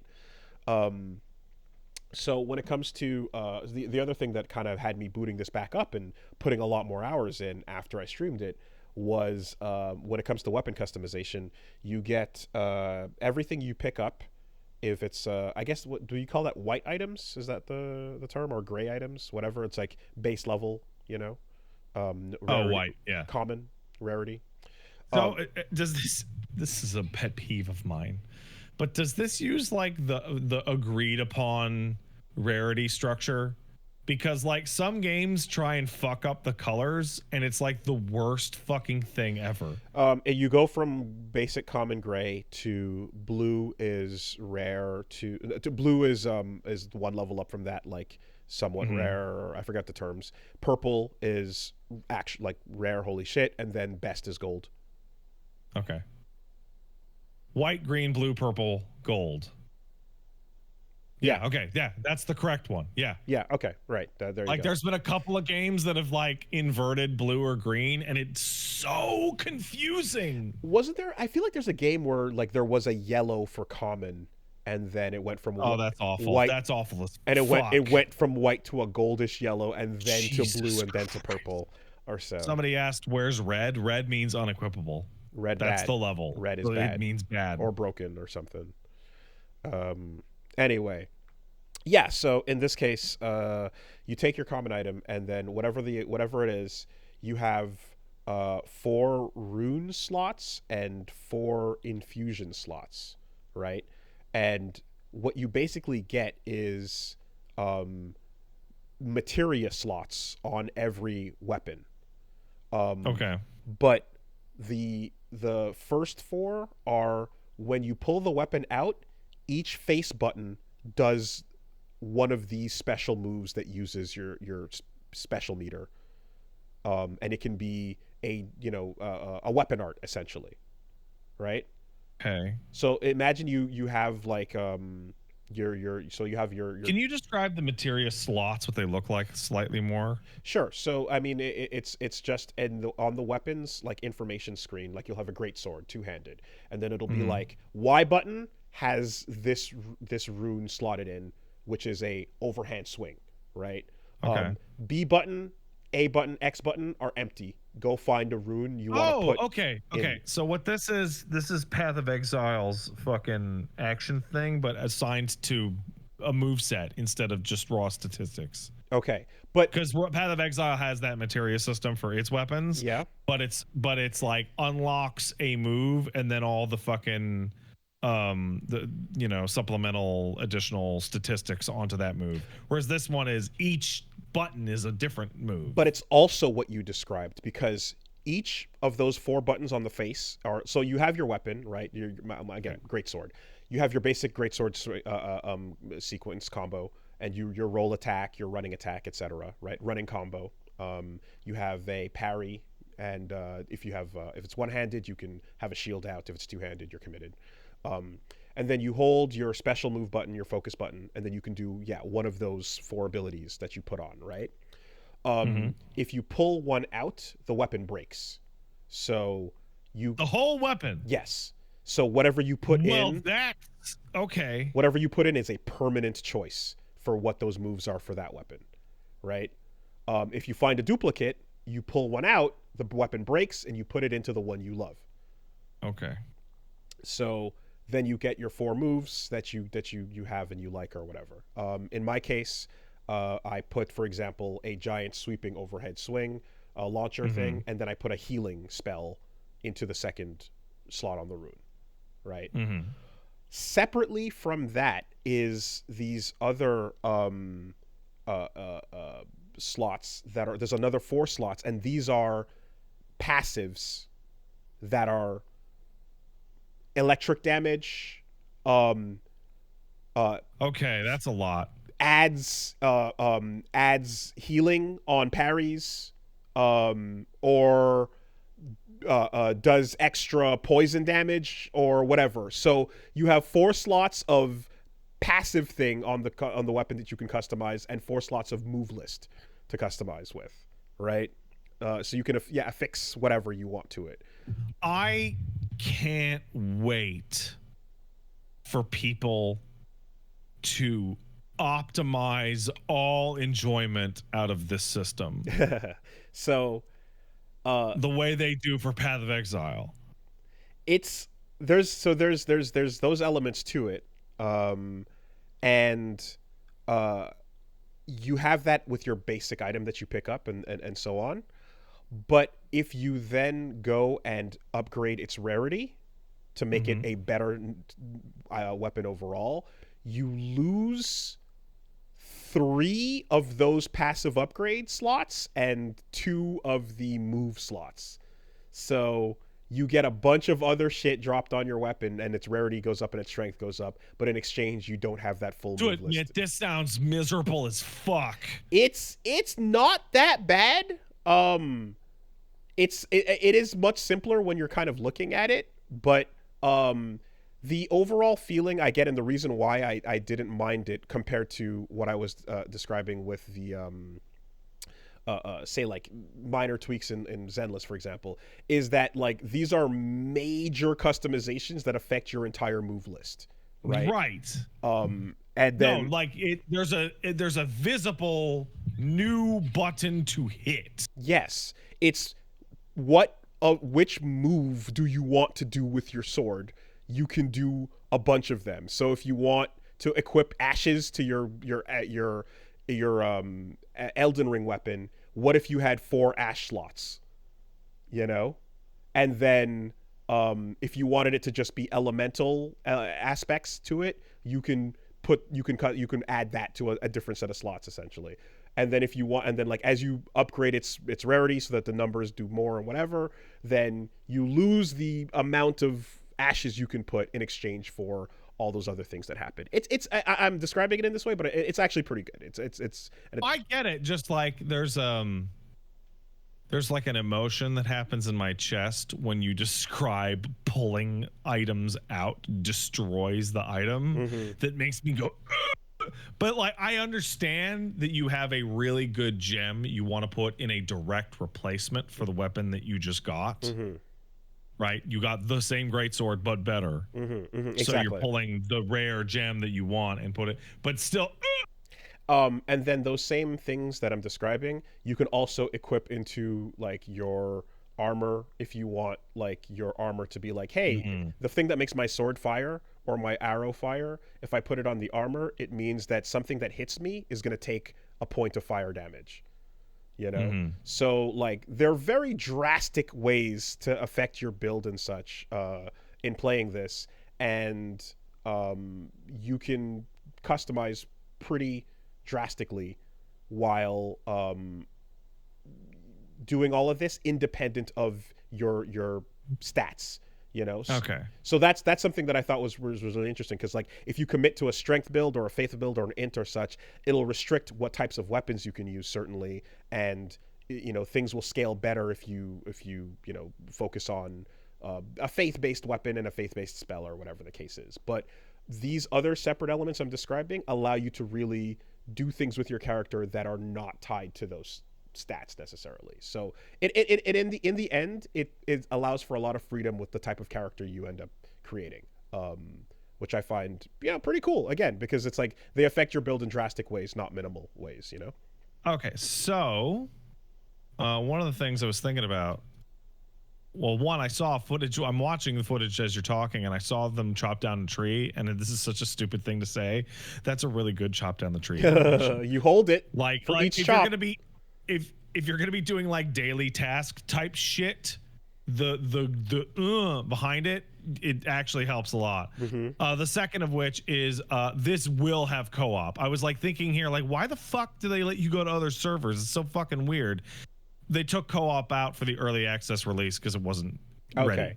And because there's a community chest that lets you share items between servers, and I guess this is where the multiplayer will start. Yeah, to make no, sense. it will have co-op multiplayer at some point, which now makes all that server shit make perfect sense. And now another element of it that is interesting too, and I don't know if this is standard elsewhere, but here certainly it's like you have experience, you kill things, you get the XP, you level up, you put the points into the stats. Right. And then, but every time you kill a boss or a major story thing, challenge or so, you get an item that you take to a place, and it opens up a type of slot on your character that is either like get an extra ring slot, get an extra right hand or left hand weapon slot, get 5 extra resource slots, get 5 extra items, etc. That sounds like V Rising. I can't remember it very well. Is that what's going on there too? But Yeah. That sounds like some of those where bosses have permanent long-term upgrades associated with them. And in this case, wow, that is a really good tree chopping animation. And it's all inventory, you know. It's all like, because you're like, God damn it, I'm my pockets are full and I want to carry my resources back, and I found some new ones or whatever. So the temptation to like, at first you're like, well, yeah, I want more weapons on my character. That's the whole point. And it's like, but I keep having to drop good shit to pick up other good shit. That's annoying.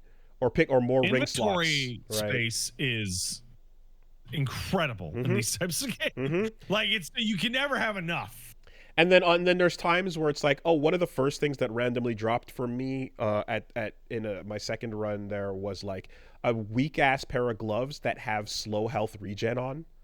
Oh, dude, I love real health regen. And you're like, well, I'm never gonna take these off. It's over. This slot is locked. So time, unless you can get something else that has health regen. Yeah, on it. yeah. So you're like, time to spend my upgrade getting a different slot over here because this slot's gone forever. You know.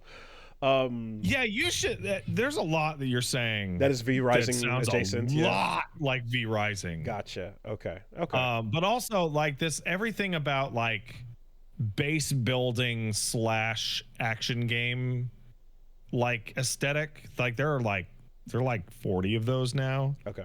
Like the difference is what type of action game you're doing other than base building. Like Sons of the Forest is like technically in that genre, even though it's about, horror and nightmare shit. Well, I mean, this one is the pretty one. That's very, very gorgeous to look at. And the 2D, 3D painted textures on everything. Everything is just painterly and amazing.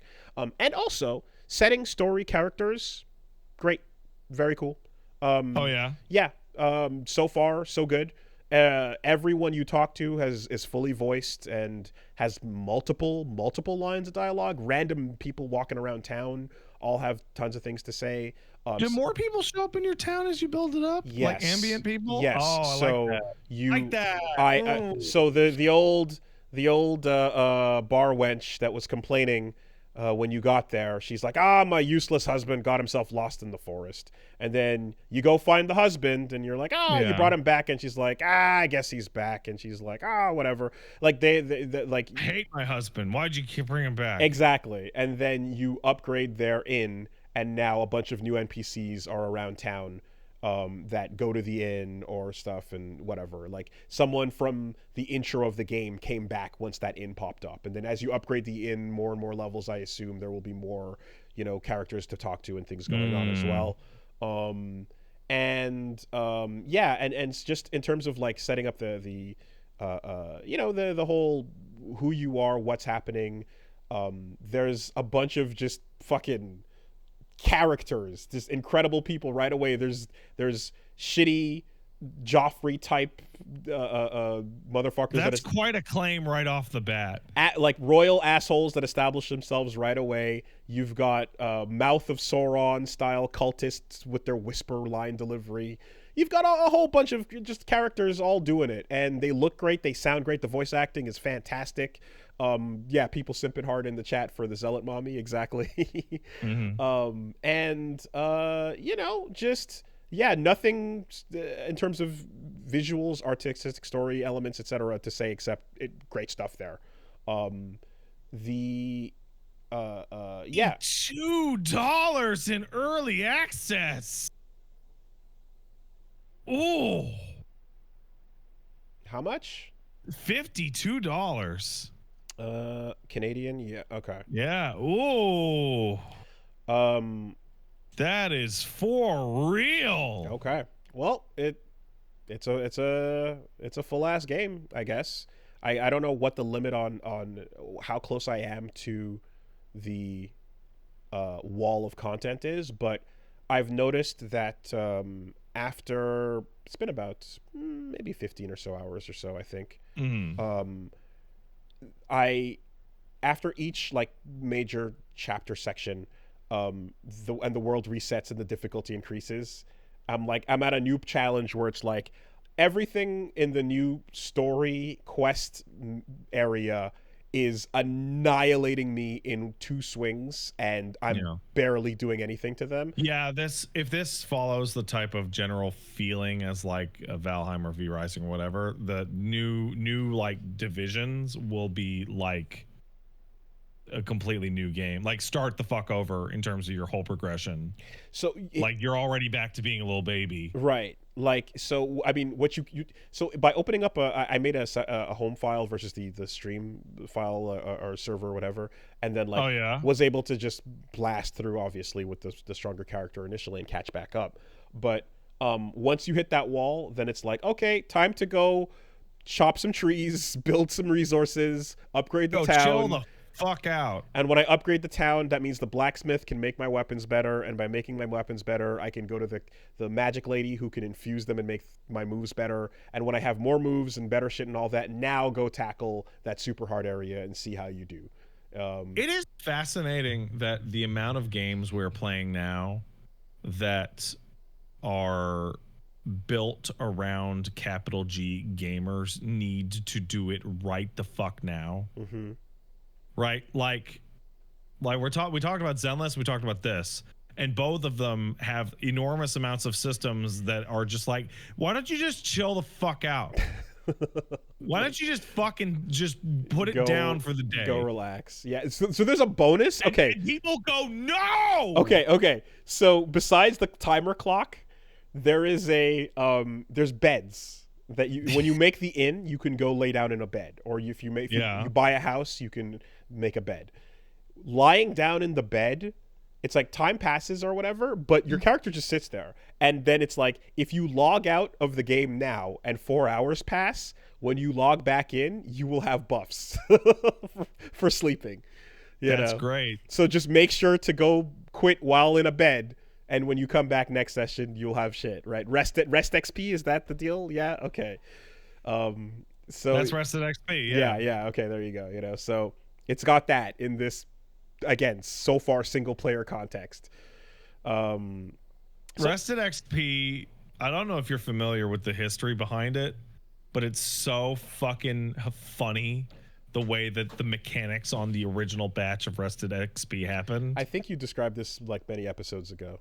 But like, so World of Warcraft invented Rested XP, and the very first time they did it, they said, "Hey, when you're rested, when you're logged off, you'll accrue a little bonus XP." And what happened was that while you're rested, you get 100% XP for everything. And then as the time goes on and you grind too hard, right, you get down to 75, then you get down to 50%. Mm-hmm. And it was like one of the most wildly hated fucking unpopular things ever. How dare you kill my grind. It was so intensely How reviled. Dare you.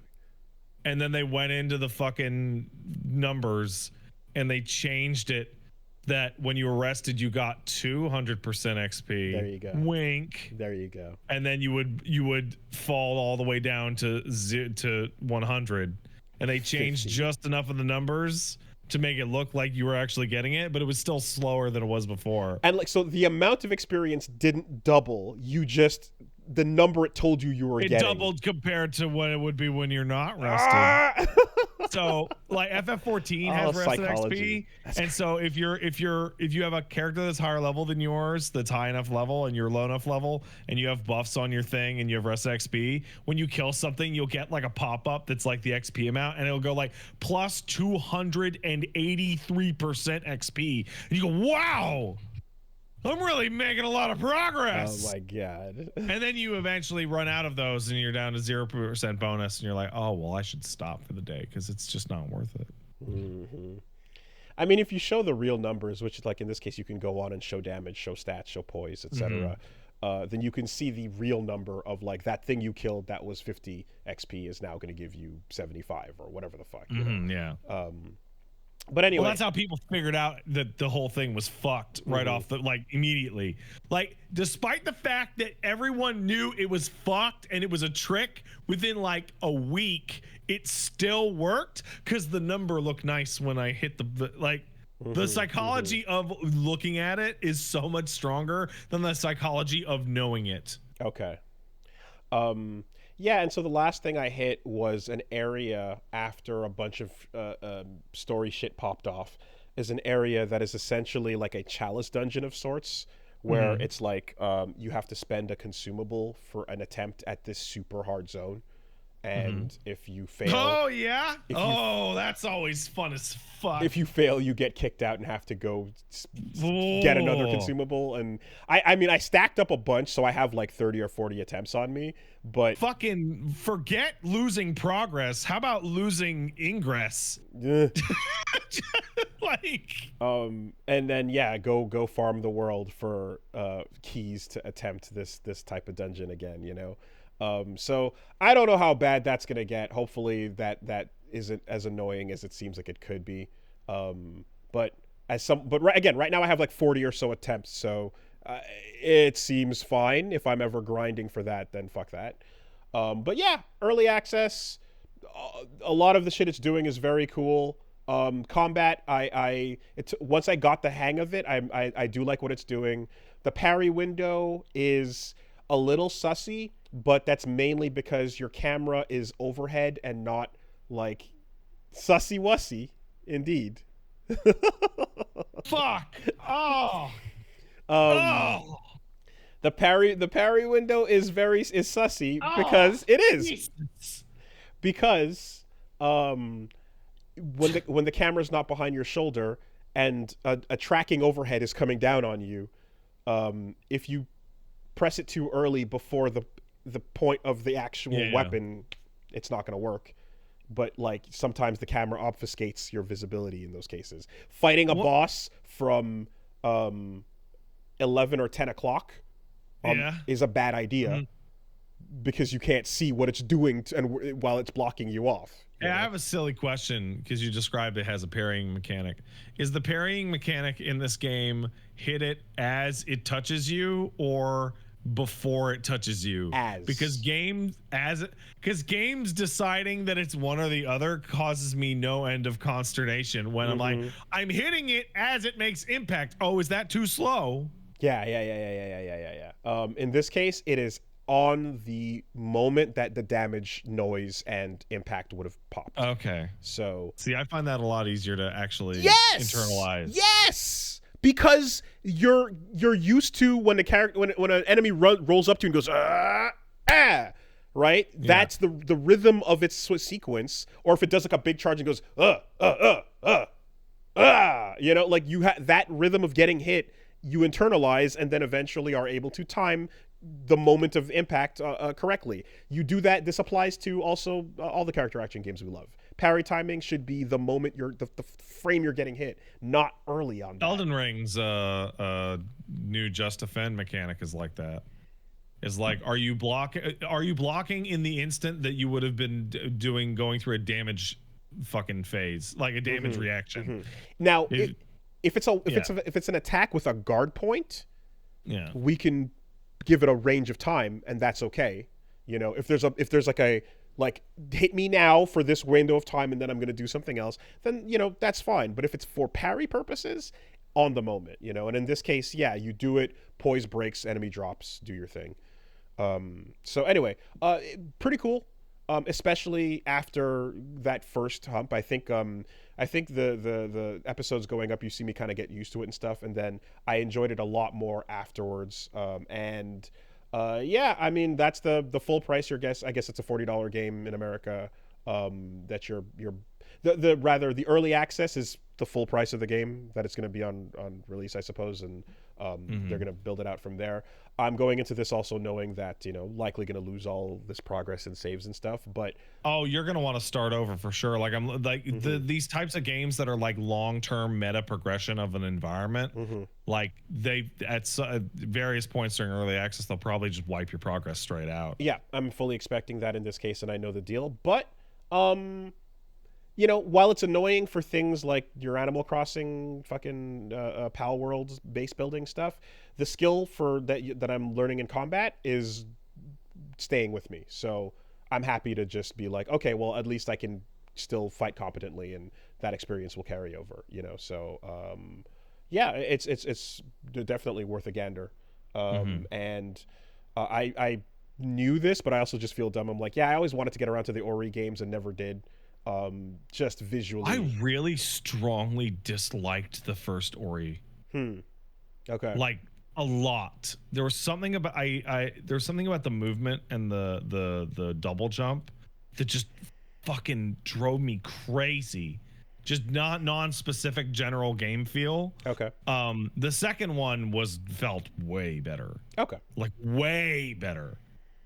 Well, like I said, this is fucking isometric sword and board, you know, and when you roll and swing, you roll half the screen and then your swing takes the other half of the screen. So much fucking horizontal movement. This looks like the type of game. This looks like the perfect type of there's only 2 times to get in, which is when they reactivate the co-op or 1.0.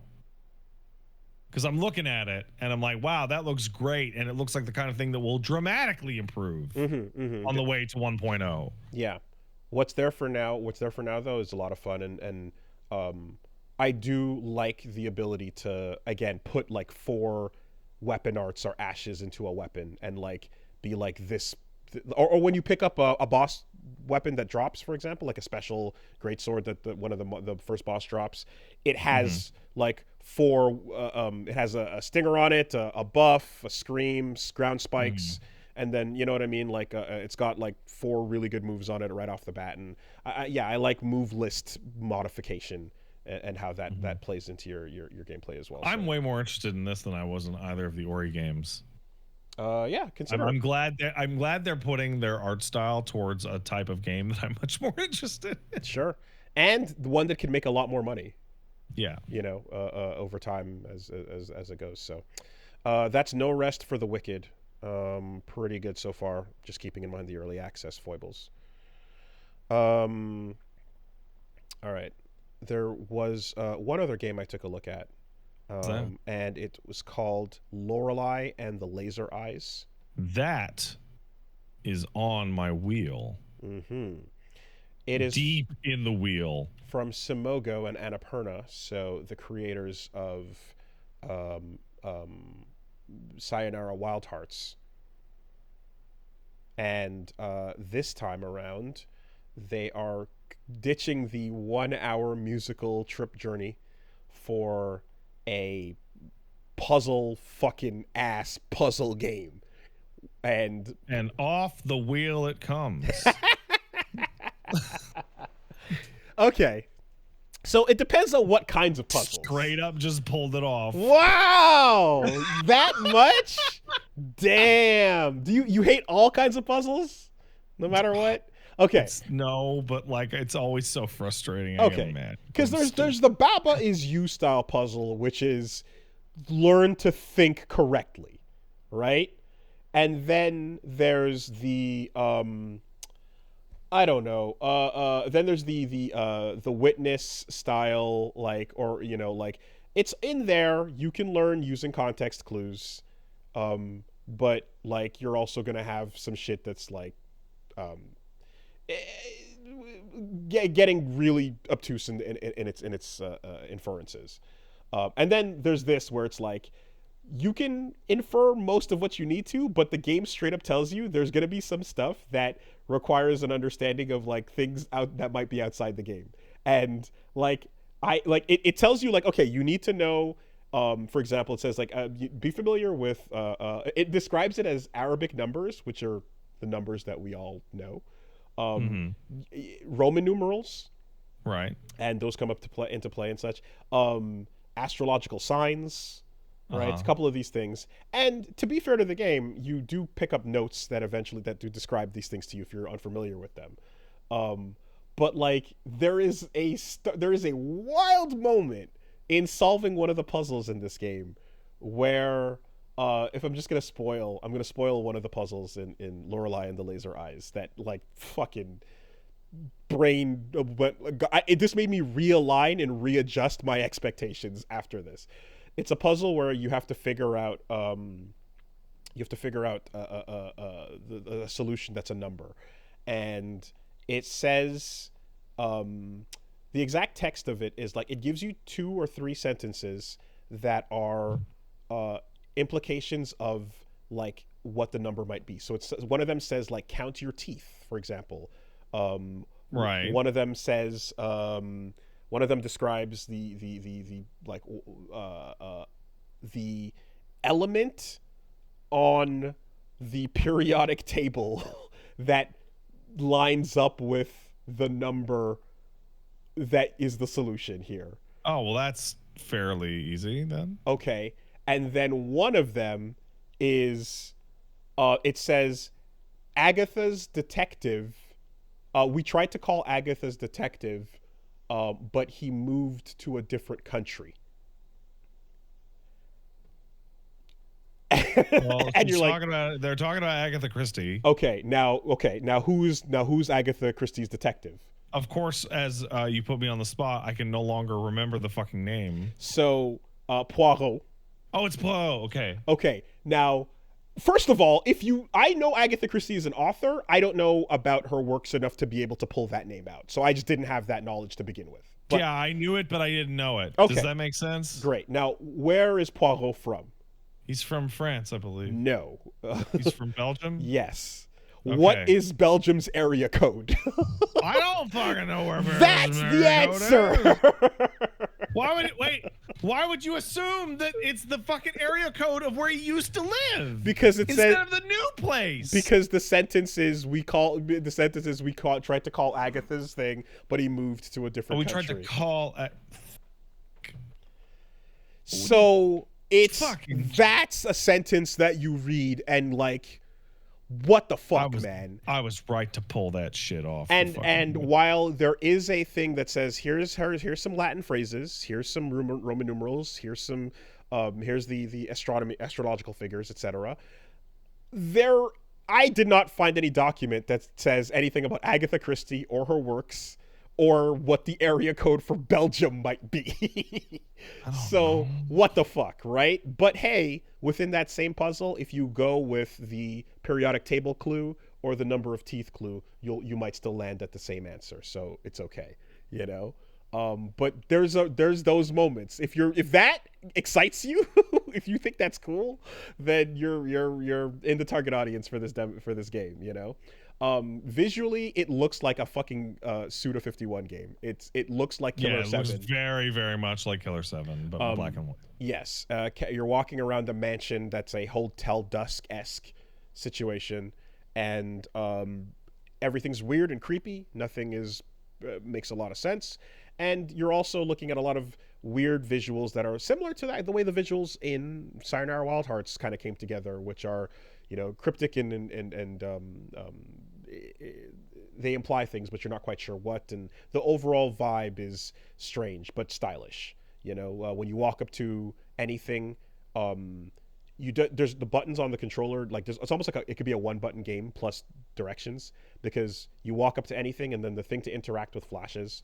And then there's like, there's some cool stylish screens of like your inventory is in like 8-bit. You know, when you go to interact with a type of puzzle, you reach into your purse and then you go into this 8-bit menu of like what items you have, and you're like, oh, do I put the tampon into the door slot? No, that doesn't work. Okay. I feel I'm trying to like enunciate my issue with that Poirot puzzle, and I think the problem is the internet, because any puzzle game that is like, do you not know? Why don't you go elsewhere to figure out this riddle? Okay, I'm going to type into Google the text of the riddle because I don't get it. And the walkthrough that has the solution to the puzzle is going to come up. And it's ruined. Well, so I am reminded of the Silent Hill 2 or 1 puzzle that was in the classroom. Oh, God, what was it? There was a puzzle in Silent Hill, it might have been 1, that was in a classroom, and it was a moment of like, hold on a minute, this needs knowledge from outside the game. Was it the piano? It might be the piano puzzle. Because I don't know I did not know the keys on the piano off the top of my head. It might have been. I forget what it was, but I feel like I'm remembering a moment of like, oh, you needed me to know something that the game doesn't necessarily teach you, but you kind of just needed to societally have this knowledge. In this case, that was that blowout what the fuck moment. But just about everything else is internal to the game, where you're like, some of the solutions and some of the things you have to deal with are notes you can pick up elsewhere, inferences that come from other places. And if you look at a puzzle and don't have the answer, you got to walk around the mansion and find the answer somewhere else. I just realized, like, man, good luck beating a survival horror game if you can't read an analog clock. Oh boy. What the? If you can't read it, fuck Good luck. Okay, how about an analog clock that has 3 rungs of rotational gear that point towards the astrology symbols, you know? Goody. Yeah. How well do you know your days of the week in their iconic form with the planet, as opposed to like the actual letter? Like, you know, Bro, when the Sailor Scouts pull out their transformers, oh my God, dude. and you have the little like half heart or the little the gender icon, you know, like we're like relatively broadly knowledge based as adults, like average or maybe a little bit above average. These are a lot of things to know that you would not necessarily have to know. Well, I will say that what I was enjoying was fortunately things like, I'm like, okay, I know enough about Roman numerals to know, like, do Roman numerals because Rocky 7 Adrian's Revenge, The Simpsons taught me that. Okay, sure. I'm going off of Final Fantasy, WrestleMania, and the Super Bowl. That'll do it. But here we are. But you learn enough to know about how to place things. But for me, I'm like, oh, once we get into C, M, and L, I start to be a little less certain. Yeah, that's a little bit. We all can figure out how to work X's, V's, and I's, but it gets a little tricky when you're working with MC's and L's. Is L 50? So 100. So you get into what you're getting into 50, 100, and then 1,000, but also there's a 500 as well. Oh man, the fucking Romans didn't know how to do nothing. Right. So that might be the stupidest thing I've ever said in my entire life. That might be the stupidest thing I have ever said in my entire life. So you gotta learn about M, C, L, and D and what those things look like together. You're okay. All right.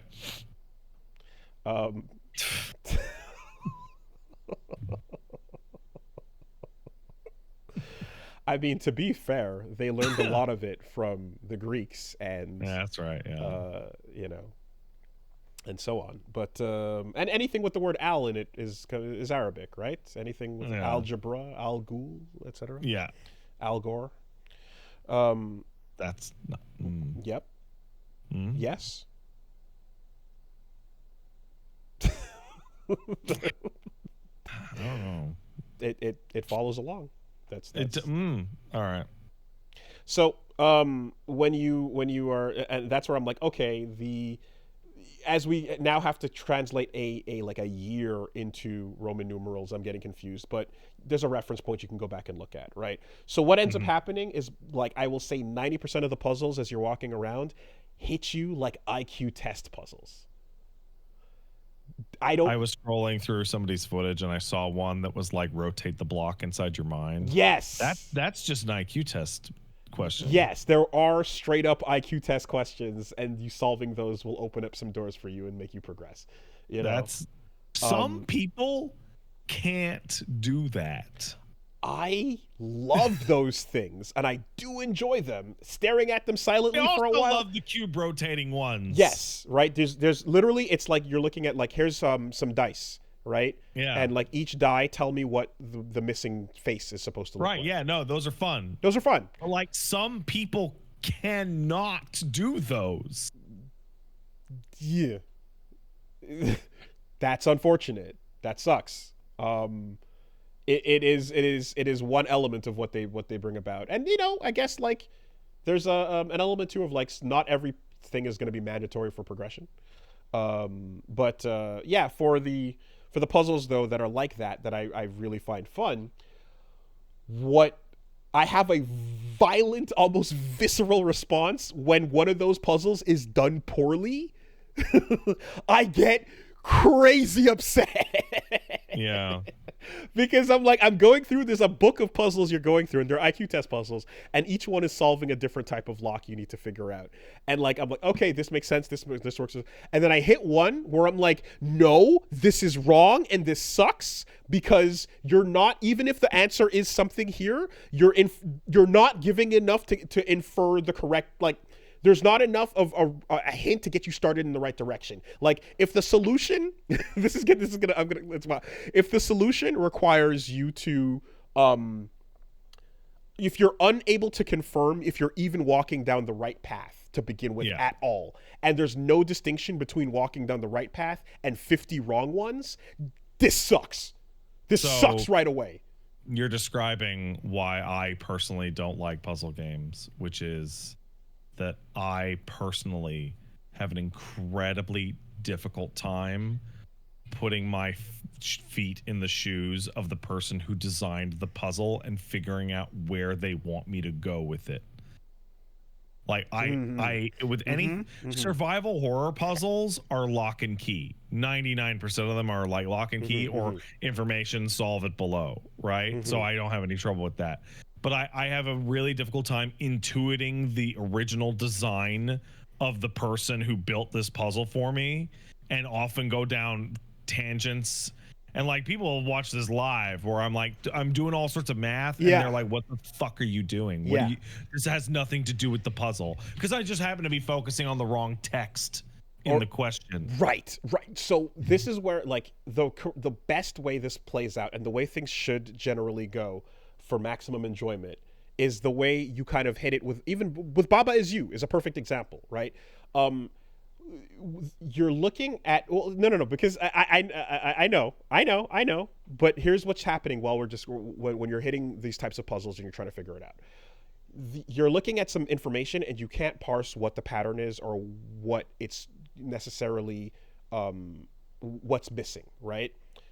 If it's complete the pattern, if it's like rotate the shape, do the thing that is logical here, then that's one type of thing. But if it's find the relationship between these things, for example, and you start going through it in your brain and you're like, nothing works, and you're like, could it be this? And then you try to make it work and you go, no, that doesn't work either, right? And then you hit a bunch of walls until eventually you go, maybe it's this, and then that one works and you're like, why? Okay, let me try to repeat that again on this, and you try to repeat it, and it's like, nope, it's not that. Okay, I was wrong, right? So you take these blind steps, and then you eventually, one works, and you're like, oh, was the reason because this is the relationship? And you try it again, and then you get a second one, you're like, oh, okay, and then you start moving in that direction, right? But all the other pathways, you don't even start moving in that direction, because you're immediately like, no, that doesn't work. It doesn't make any sense why that would be that case. If you actually have no confirmation whatsoever and you can walk blindly in the wrong direction forever until nothing, and there's nothing to even, there's no wall to even hit, this sucks. You did a bad job because you don't have that, like, potential even moment of, like, I was wrong confirmation. That's not fun. That's just abstract nonsense into eventually you'll hit a solution. Good job. You got lucky. Wandering 50 steps in the wrong direction. Yeah, no, I want to put the red gem next to the fucking statue so that the fucking plug comes out so that Leon can jump down the hole. I mean, whatever the case might be, if you take a wrong step in your first attempt, you should immediately kind of realize that you're wrong. There should be something that is like a clear indicator of, like, this is not going to be a progressive way to work forward, Chat summed it up perfectly. Juan Shonium says, what number am I thinking, ass puzzles?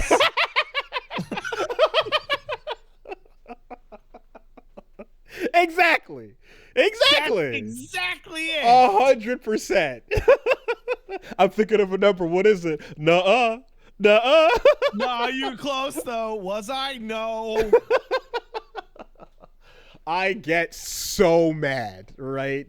So you have to be prepared to hit one or two of those and get violently upset with the intent behind this puzzle, because you solve it begrudgingly and upset. I'm thinking about how mad I got, despite really enjoying Crow Country, how mad that fucking mushroom room gets me. The mushroom puzzle is so upsetting. It's so deeply upsetting in an otherwise great game. It's great, and like I didn't have the anger reaction that you did, but I had a totally different one. I don't know if I described it, but I was like working my way through the mushrooms, and then I did it, and I'm like, huh. I thought, and then someone in chat was like, you actually just have to eat all the mushrooms and heal through it. And I went,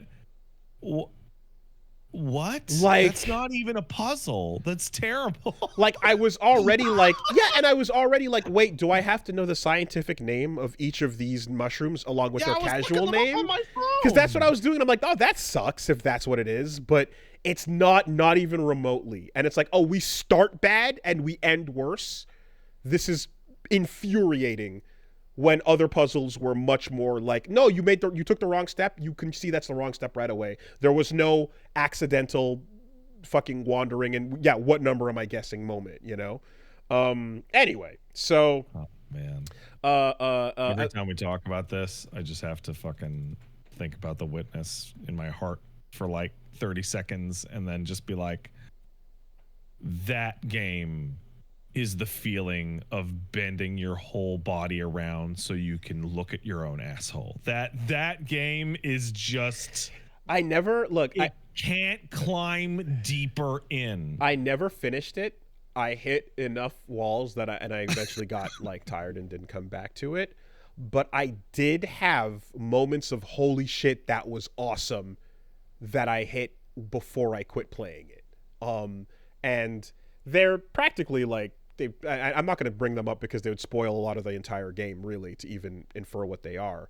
But like, there's great moments where if you, and I can tell as well to some degree, I think this is somewhat of what Lorelei and the Laser Eyes is doing, is like solving puzzles that are teaching you something, and then that thing applies at a larger scale in ways that are cooler than you would imagine were there, you know? There's a method to the madness. You're solving puzzles, you're learning things, and then there's a grand way to integrate all those things together. And once you kind of start thinking about things with this new understanding, the whole thing changes. Is a awesome feeling. And The Witness, when it did that, the things it did that were like that were fucking great, man.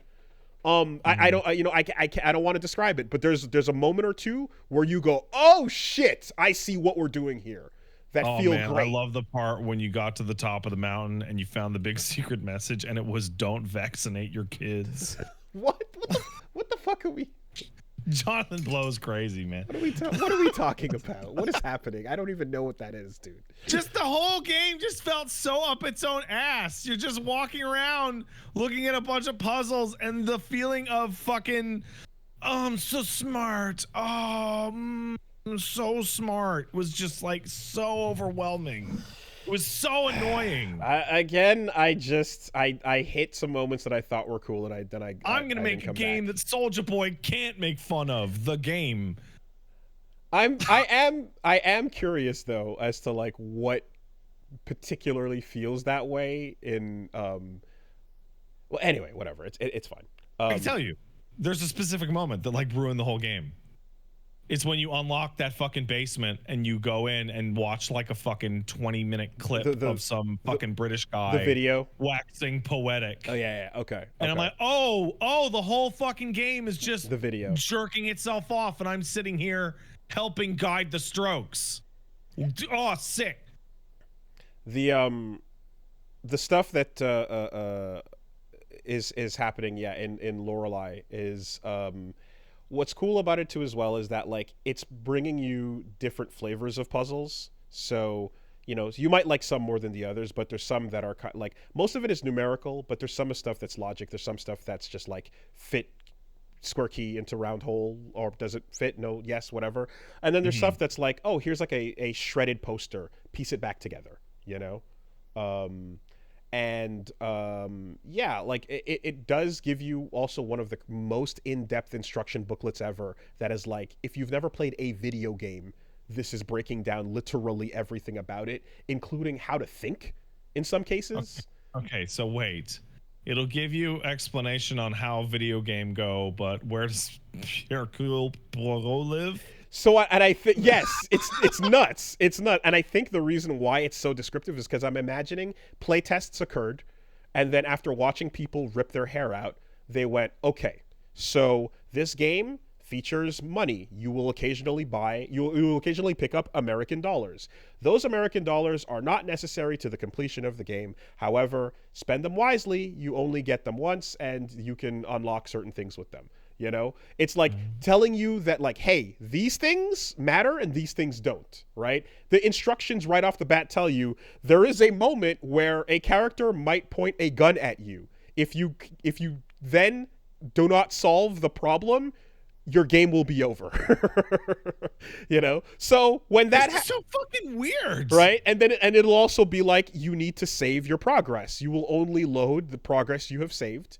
And in some cases, if you load a different file or a different disk or a different progress, you will no longer you will then lose whatever you're currently on. So make sure you're backed up to the point that you're comfortable with before you start playing with your saves and your progress. You know, there's no autosaves going, right? It like breaks down essentially. Here's the things that matter to progress. Here's the things that don't matter to progress, so that you don't start running around going, I don't know what the fuck matters and what doesn't, what's going on, you know? Anyway, so yeah, it's a very strange game, and it's very artistic and stylish and weird and wild, and it's doing all kinds of things. But if you like these types of puzzles at all, if you like you know, solving the what I've described, and if you're prepared to potentially grip the plastic until your controller creaks and or rage at your screen when a puzzle is not properly done, then yeah, Lorelei and the Laser Eyes might be for you. It's also like, it's stylish. I'm waiting for the fucking the music in Sayonara Wild Hearts is one of the best fucking game soundtracks ever. It's so fucking good, and I'm hoping that we deliver on that level too. But but at the very least, I can say that, like, everything else here is cool, and you're, you know, you're looking at like fucking crime scenes that are, again, Killer 7-esque. You're walking up to locked puzzle boxes where the symbols for each number don't make any sense, and you know you're gonna have to learn some outside shit. So yeah, consider checking that out as well if you are down with what I'm describing, which, Pat, you are not. So. No, I'm not. Hold on, let me get oh god, what is it? Let me get enough of this fucking mustache hair to attach to a gerbil to get the fucking key, or whatever the fuck that Sierra nonsense was. If what I think you would like is the specific book of puzzles that are the IQ test puzzles I mentioned. I could just do those online. Yeah, you could. I suppose you could. And then those are going to be your clues for some other stuff, you know. But yeah. I got a cube in my head. Here I go. I'm rotating it. I saw all 6 sides. I did it. Cube defeated. Okay. Well, you didn't get cool laser eye powers in the meantime. You know what's funny? One of the things you're like, you remember Professor Layton games? So those games had a huge variety of puzzles, right? I would play each of those games up until I got to a type of puzzle that is kryptonite to me. And then I would get so mad that I would stop playing the game entirely. Okay. Like, there's you always get to that fucking square sliding shit, or you have to get a cat, a sheep, and a fucking tiger across the river. Yeah, it's a parable that you've already heard. And I just completely fucking combust and just like, I'm done with this shitty game. Fuck it. Yeah. I forget what they were now, but in enjoying 999, I remember there's like 1 or 2 things that fucking made me see red. Oh, dude, I cruised through 999 until I discovered I suck shit at Sudoku. There's that. Which was tragic. There is that. And this also has some like map clues. I don't know if that how to describe that, but like puzzles that are like, oh, pay attention to the map and look at this, and then figure out what may or may not be possible from what you see here versus what you experience in real life. Which I'm cool with. I like those as long as it's not the opposite, which is like Etrian Odyssey type building it out, I suppose. But yeah, no, not bad. Not bad. Anyway, so that's pretty much what those games were I checked out. This week, gonna get in at least one session or so of Erdtree before Evo. So I'm heading out to Evo this weekend. I'm shocked that you're going to Evo. Are you going to Evo the next year? Probably. Oh yeah. Oh, you haven't seen the talk that it's going to be in Saudi Arabia? What? Oh yeah. Okay. Well, that's a different discussion. Hold on a minute. There was discussion that did they announce Evo Saudi Arabia? Is that a thing? No, but I saw some talk about Saudi Arabia is reaching out to do a big old esports Olympics. Okay, so which would include such things as Street Fighter 6 and whatnot. That's not Evo, right? But Evo did announce that they're like, oh, we're going to be coming to a new location. And that's why people were saying, okay, yeah. Yes. So there's multiple things happening. One, there's these esports Olympics, whatever, happening over there. Yeah, okay, whatever. That, you know. The Evo announced they're coming to a new location. They didn't announce where yet, and I guess we'll find out or so. But I would not be surprised if not a second one. They're just moving the whole thing over. No, another. Oh, a second Evo. Yes, because there's Evo Japan, there's Evo regular, and I think they're going to announce another location for a different Evo event in a different location. Not moving it. They're in Vegas. They got the key to the city in Vegas or whatever. I think they're going to probably stick around to that or whatever. It's a different event entirely. Alongside whatever other events they're going to announce in different locations, I would not be surprised if Saudi Arabia was trying to get an event like that. I mean, last year they had 1 month after Evo, they had a big event, and then this time around, this is happening a week before. So there seems to be a very concentrated effort to being like, we're going to run a big fighting game thing around Evo timing. So I'd be very, very unsurprised to find out that they want to do their own type of event. But right now, with the current thing and what we're describing, that's not what is happening. Evo's not running in Saudi Arabia next year. So, hey, what time are you gonna be back from Evo? We gonna do it like a Tuesday, or yes. That's probably I'm flying. easier, I'm right? flying back on Monday, so Tuesday. Okay, we'll do. Yeah. Okay. And that's gonna. Oh, that works out really well, actually, huh? Oh, look at that. Okay. Yeah. So gonna be down there for that. This week, gonna do one Elden String tomorrow. Also on Wednesday, I'm gonna be popping onto a podcast on the Last Podcast Network, Tears of a Clown, it's called. So check me out on that as well. That's bold of you to cry on camera. I think it's just going to be bullshitting about nonsense. I don't think that it's I'd have to. Yeah, I had my shot. I went for it. Okay. It's not Pagliacci oriented, but that's going down. So yeah, check that out as well. And then if you're going to be at Evo, don't know about a meetup just yet, check my Twitter. I'll let you know there. Might be a bit busy to organize one this time around because it usually takes an entire night. What are you going to be putting your hat in the ring for? Just 6. Just 6? Yeah. This time around, I'm keeping it concentrated to that, and then I'm gonna mainly go try to get my hands on some of the other stuff that's gonna be around. I saw some folks talking that the pools for Street Fighter 6 are so enormous that your potential for escaping pools by just knowing how to play the game properly at all is like high this time around. Okay. because the entrance amount is like fucking super gigantic. I'm never making that bet on myself. No, you always end up with a fucking killer sitting next to you the day you sit down. I'm drowning forever. That's my destiny. But maybe not. We'll see. We'll see if I get that Chipotle card. But yeah. So either way, no word on a meetup just yet. But if you see me or Reggie walking around or what's up, you know, come say hi. And if there is something more organized, I'll announce it. So that's it for me. MultiVersus on YouTube and on Twitch. What's up for Pat is that I and the dog need to take a piss. All right, let's do it. So we'll take a quick break.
let's take a quick word from our sponsors.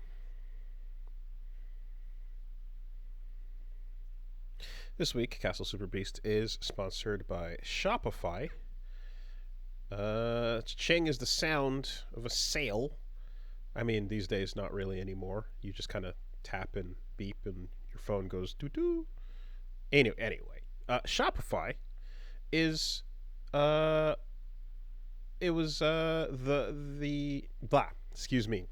is the global commerce platform that'll help you sell at every stage of your business if you are trying to figure out how to get your business off the ground.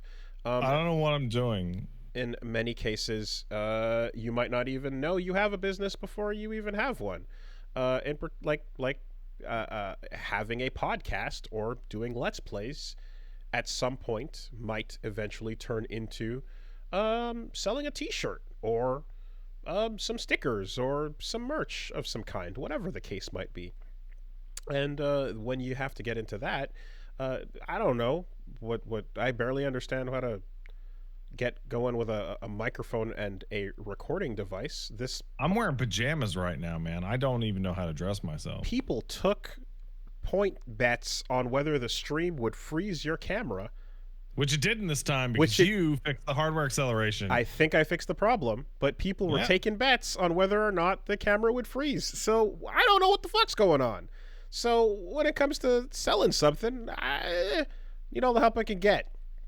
And yes, that's where Shopify can step in and help you, because they've got you covered from your first sale to your did we just hit 1 million orders stage of your business. Whatever it is, whatever stage you're in, they can help you as a all-in-one commerce platform. They've got award-winning support.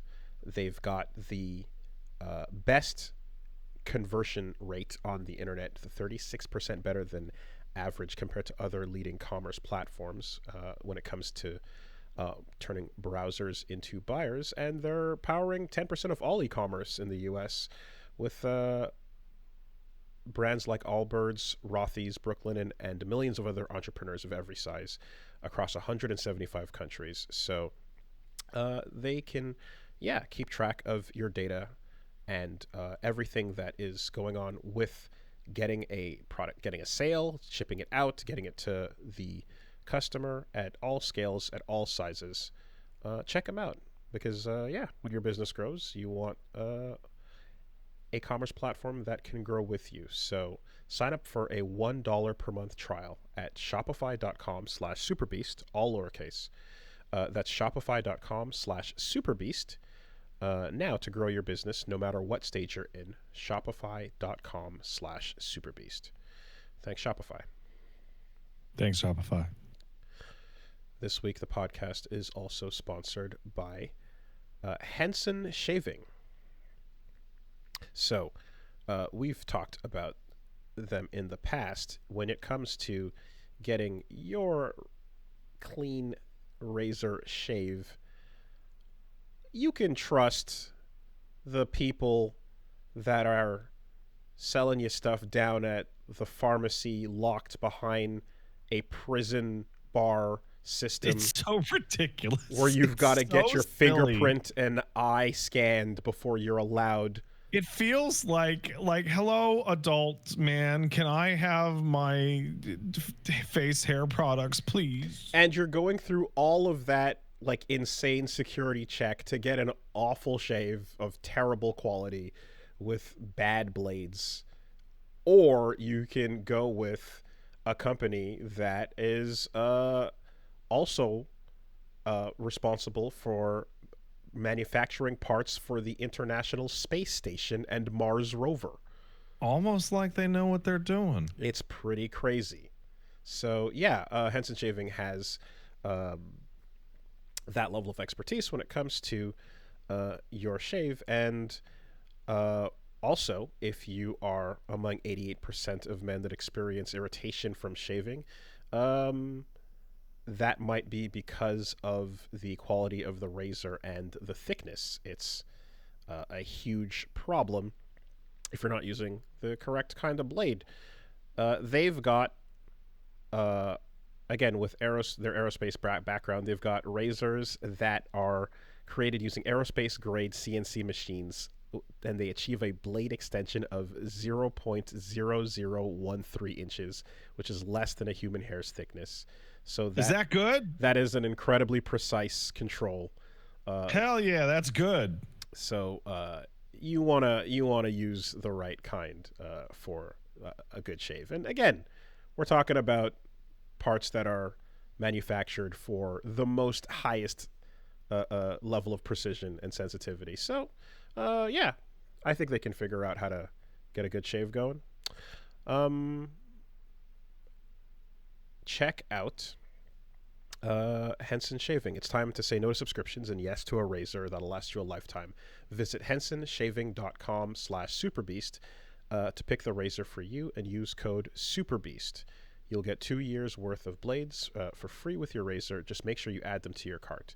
That's 100 free blades when you head to hensonshaving.com/superbeast and use the code SUPERBEAST. Thank you, Henson. Thanks, Henson. I got a clean shave. Felt good, looked good. Appreciate it.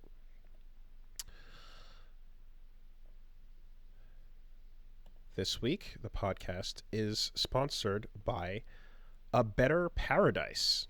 A Better Paradise? Yes. So this is the podcast from the writers of Red Dead Redemption and the Grand Theft Auto series. You've got an immersive new audio fiction podcast called A Better Paradise, Volume 1 and Aftermath, as it's getting started.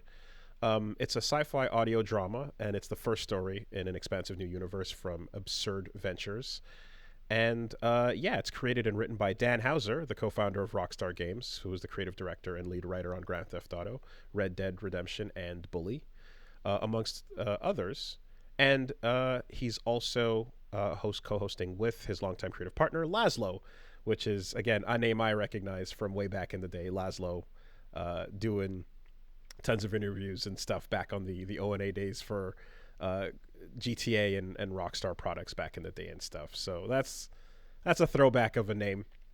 And they're working together with an all-star cast, including Andrew Lincoln from The Walking Dead, Shamir Anderson from John Wick 4 and Invasion, Patterson Joseph from Wonka, Rain Spencer from The Summer I Turned Pretty. So check that out. A Better Paradise is out now, available everywhere you get your podcasts. Go listen today, and don't forget to follow A Better Paradise on your platform of choice so that you don't miss an episode. Thank you, A Better Paradise. Thanks, A Better Paradise.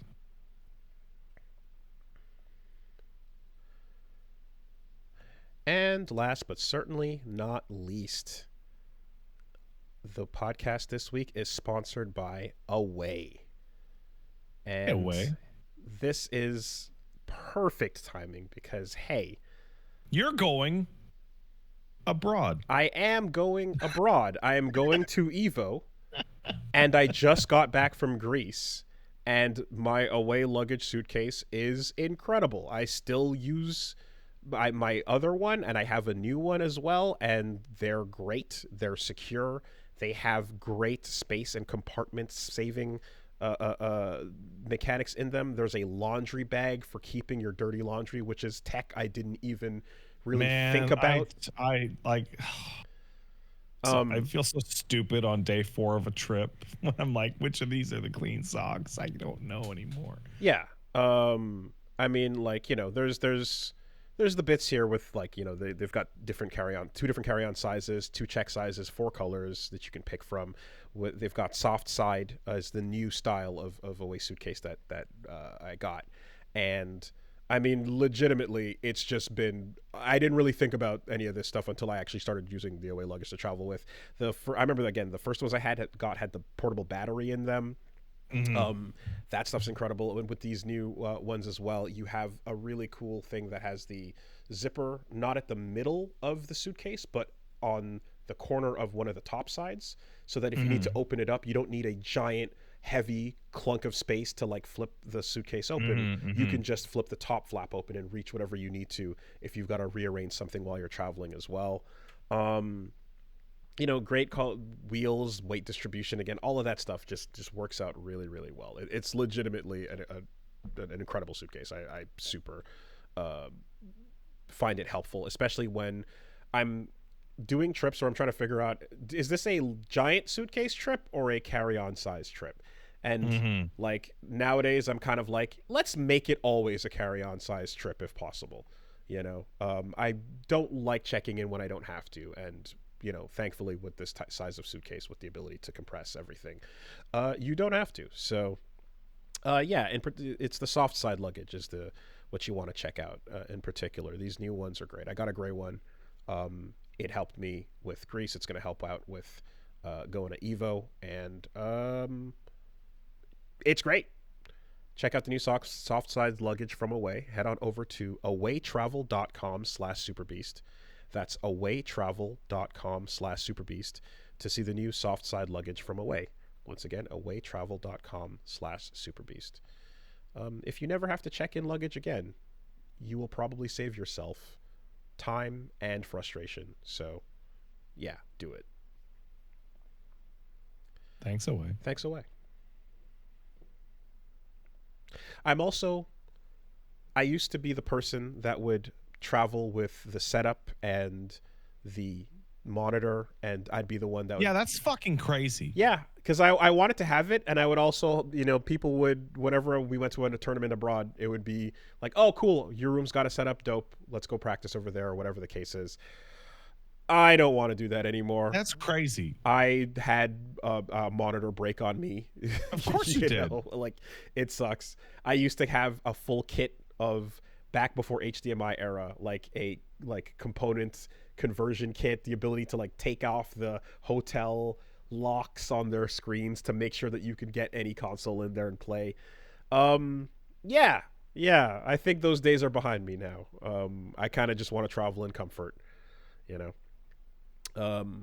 but like, you always walk by and see people with really nice portable setups for like a good monitor that can like plug right into a console, but then it might have lag.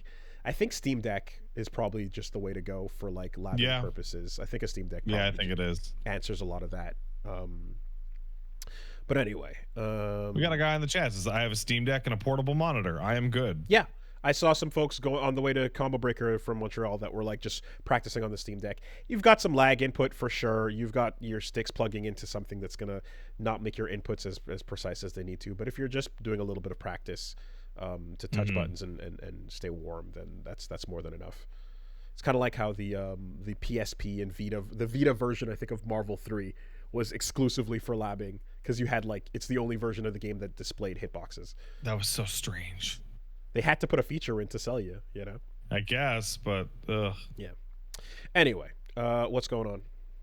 I mean, I'll start with like the absolute absurdity that I just went through. So I went over to the house, and baby has trapped Paige. He is asleep.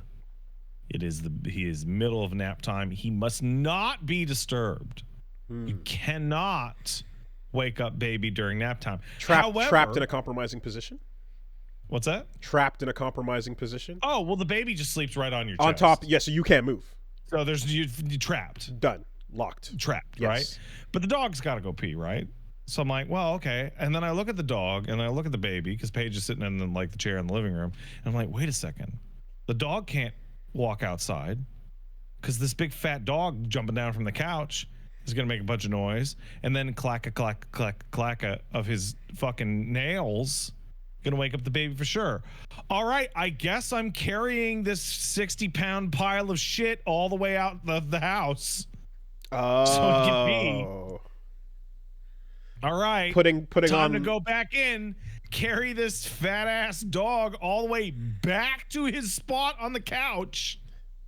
Okay. So he doesn't get off and click his nails on the floor. Now, surely there is a product that is quiet booties to put on the dog feet. Have you ever tried to put clothes on a dog? Seems like the worst idea ever. They don't like it. Some of them don't care, but most of them really don't like it. I saw a picture of two greyhounds wearing turtlenecks, and they looked racist as shit. Okay, It so was crazy. Greyhounds hate greyhounds wear turtlenecks, and they'll deal with it because they're cold. Okay. Because they have no fur or skin. Yeah. Well, they have skin, but very little. I mean, the meme was like, "Yo, these dogs are about to start quoting pitbull crime statistics." Yeah, that seems about right. Oh. But let's see what's going on. What I play this week? I can't even remember, which is a great sign for the thing I'm about to talk about in terms of my interest for it. Okay, right. Okay, now I remember. So, I played about an hour of Fallen Aces. That's New Blood's new game. Oh, it's about goons in like the 20s or 30s.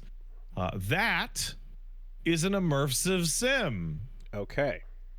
It is its primary gameplay is punching, is bobbing and weaving and doing first-person punch-in combat.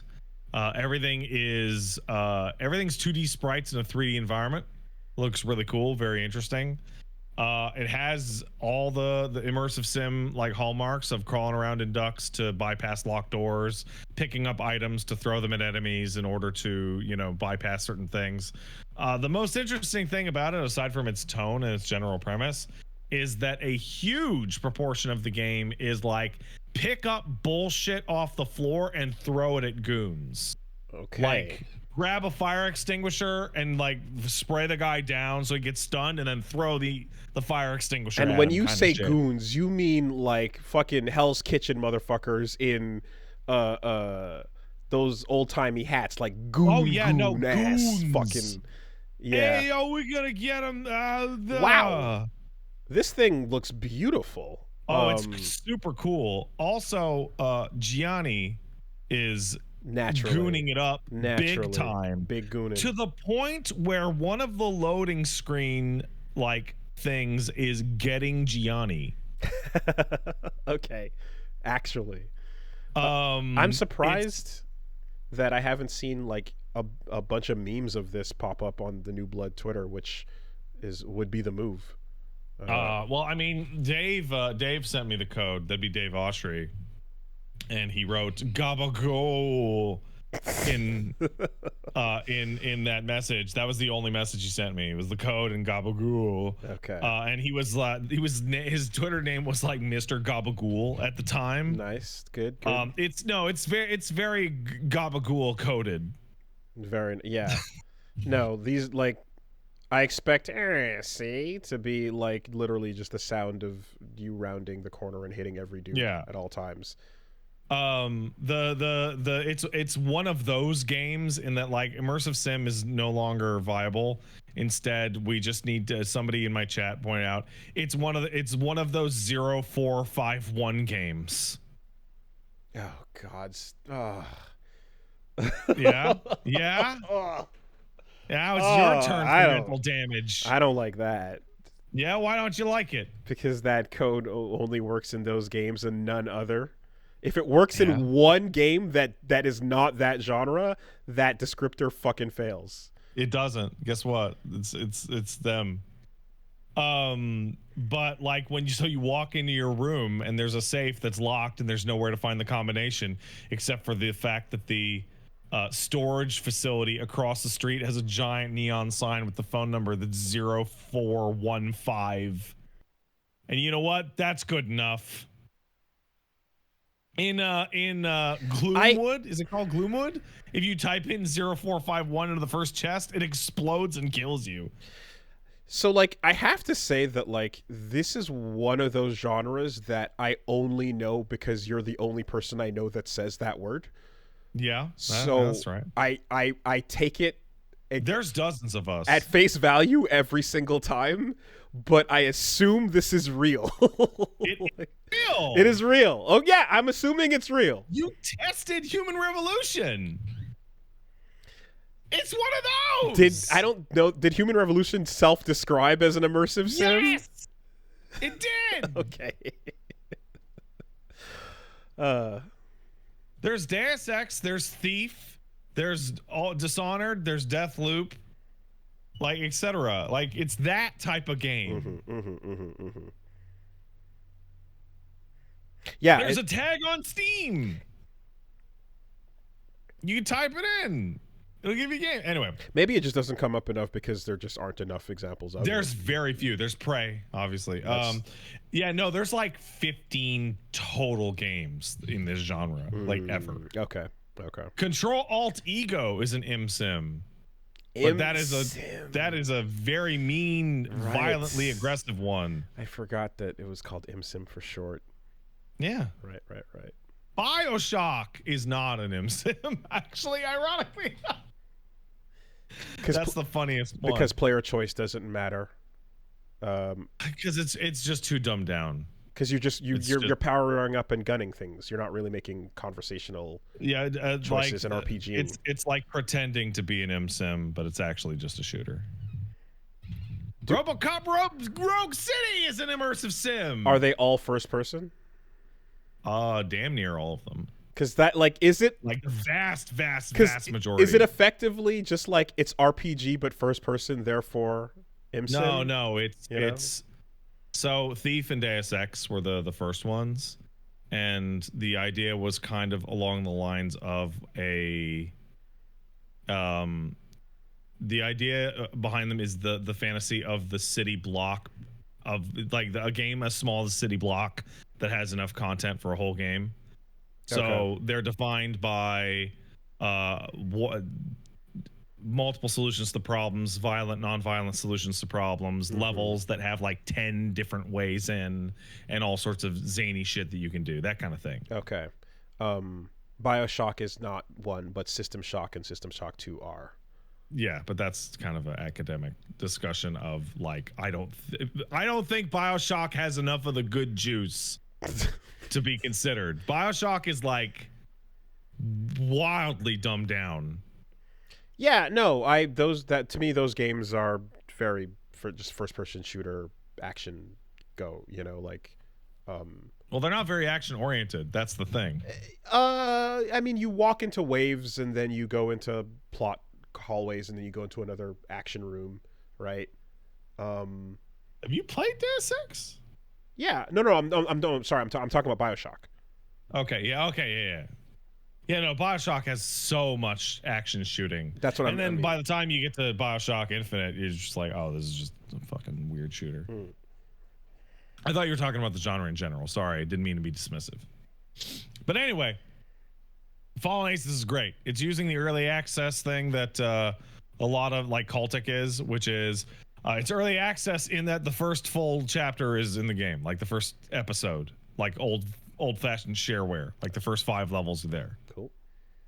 And it's great. I like when it's like, yeah, these are 2D sprites getting punched around in a 3D world. Oh yeah.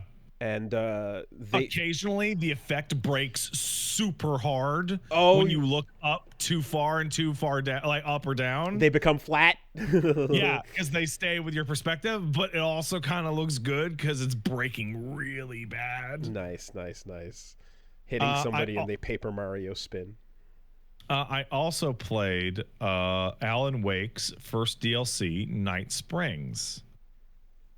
Which Night Springs is the Twilight Zone style serialized drama that goes on in the world of Alan Wake that Alan at one point wrote for. Okay. Night Springs is fucking incredible. It is one of the best add-on DLCs I have ever played. It is absolutely fucking fantastic. There's a bunch of reasons. One, it's really short. But like it's the exact amount of more Alan Wake I wanted. I beat it in 3 hours, and there's 3 episodes. Nice. Okay. Like they're each about 45 minutes to an hour long. Perfect. The second thing that I was informed by somebody in chat had to tell me that those episodes are incorporated into the main game.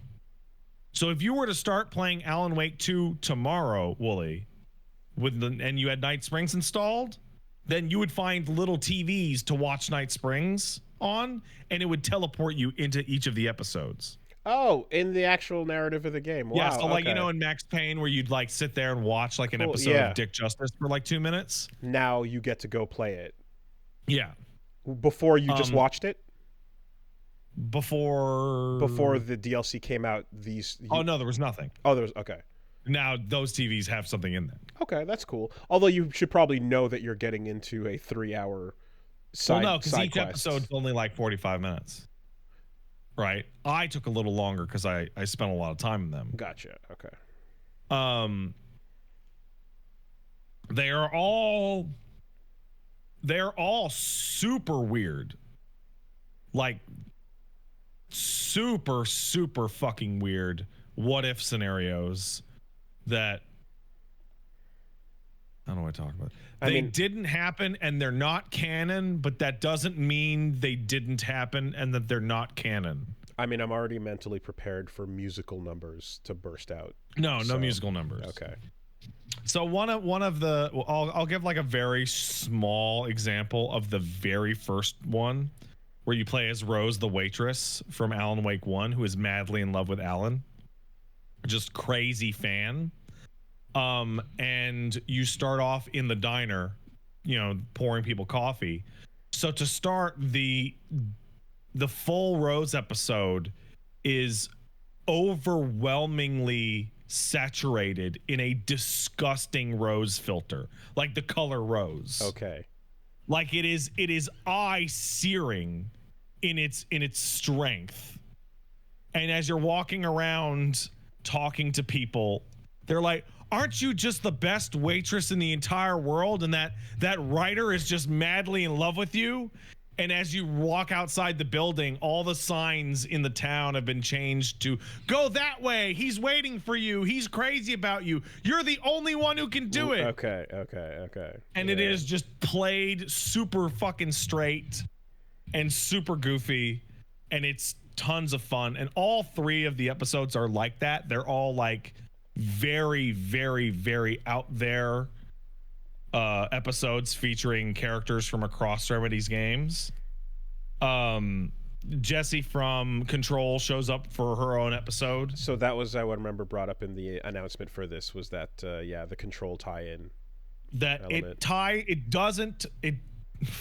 It doesn't tie into Control because it didn't happen, but that doesn't mean it doesn't matter. Well, it's a thing that he wrote that's on TV in the world of Alan Wake 2. But it didn't happen, but that doesn't mean that it didn't happen. It's anyway. Sure. And we get a really ridiculous sequence where Quantum Break is technically owned by Microsoft, right? And they created when they put Bantam Quake. So they put Sean Ashmore's character into Alan Wake 2 as a guy named Tim. Sheriff Tim Breaker. And so the way around this is by going through an episode talking about not Quantum Break, in which they are talking to the character Sean Ashmore, the actor, as Sam Lake, the game director, instead. And talking about how they should make a video game about the event and so on and so forth. I mean, his name probably should have been Quan Timothy Breaker. Yeah. But so like fine. This whole episode is them just like, we are going to take Quantum Break back by just changing the names just enough that we can just start doing whatever we want with it in the future. There's a thing about that, I guess, that's like, it's also an admission that we're going to stop trying, like there's like the in the future, like there's like now that we've done this, why even try to figure out the legalese? Like it's done, Yeah. No. We're just going to go with Tim. Where Tim's going to be our cameo character for now. And everyone gets it. Move on. Yeah. The other thing is that the unlike Alan Wake 2, which is a pretty standard survival horror in terms of like ammo and whatnot, these episodes give you so much ammunition for the gameplay that the day it came out, ammunition was so plentiful that it was breaking and going into the other episodes. Like Rose would get so much shotgun ammunition in her campaign, there was a glitch that shotgun ammunition would show up in other characters' campaigns' inventories. Like when you we're leave talking the like when you leave the DLC, you keep your stuff? No, you don't. But you get so much extra ammunition that it was just flooding out into other campaigns. Okay. We're talking like hundreds and hundreds of shotgun rounds. Like just pull the trigger and don't stop. And it's a huge change from Alan Wake 2 in general, which is a little more reserved. Like I don't like, I get that it's a lot, but I don't understand how that number hits the flag to allow resources to go to another section of the game. If I had to guess, it's that in Alan Wake 2, because they have that procedural ammo generation where it'll always give you ammo for guns that you're low on. I don't think in the base game you could even hit over 120 rounds of shotgun ammunition ever. Like, it was probably not even possible. And so when you're playing Rose's campaign and you end up with like 250, it was probably an edge case bug that they had never anticipated. But it's fixed now, regardless. Oh, okay. It's great. It's fucking great. It's if you have any interest in Alan Wake 2 at all, it is an absolutely obvious no-brainer. Especially, and if you haven't played Alan Wake 2, it's now integrated, so it's now just part of the larger game. That's a really smart way to do it. That's a great way for DLC to be. Although you still have to buy it though. But yeah.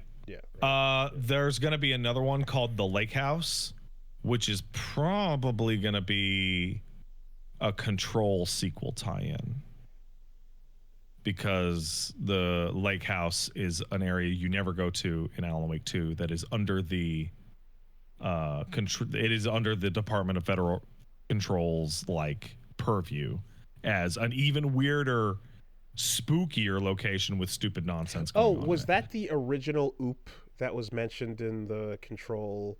No, hold on. No, never mind. I'm thinking of something else. All right. Also, I watched the ending of the final draft, which is really interesting, and that's all I can say. It's good. I don't think it's worth beating the entire game over again for a slightly different ending. I think it's probably better to just watch it on YouTube like I did. But hey, if you are going to replay the game in New Game Plus, it's a great little bonus for you. Is it called The Lake House for obvious reasons? Yeah, probably. Okay. It's probably the Sam Lake House. Okay. Yeah. Okay. No, there is like massive Swedish genius Kojumbo vibes coming off of Alan Wake 2. Sorry, Finnish. My mistake. Like Sam Lake talks to you in one of the DLCs, and then I used photo mode to read the events of the next scene in the script that he was holding in his hand. Someone wrote, "Are you Lake?" Yeah, man.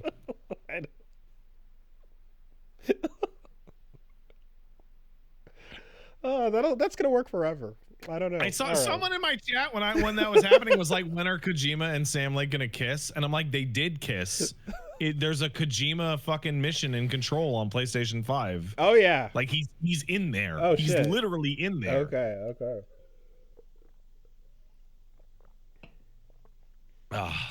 I also, Paige suggested a game that she had never seen, and I said, "Fuck it, let's go for it." It's called Chained Together. Have you heard of Chained Together, Wooly? I think I have. It's cooperative suffering.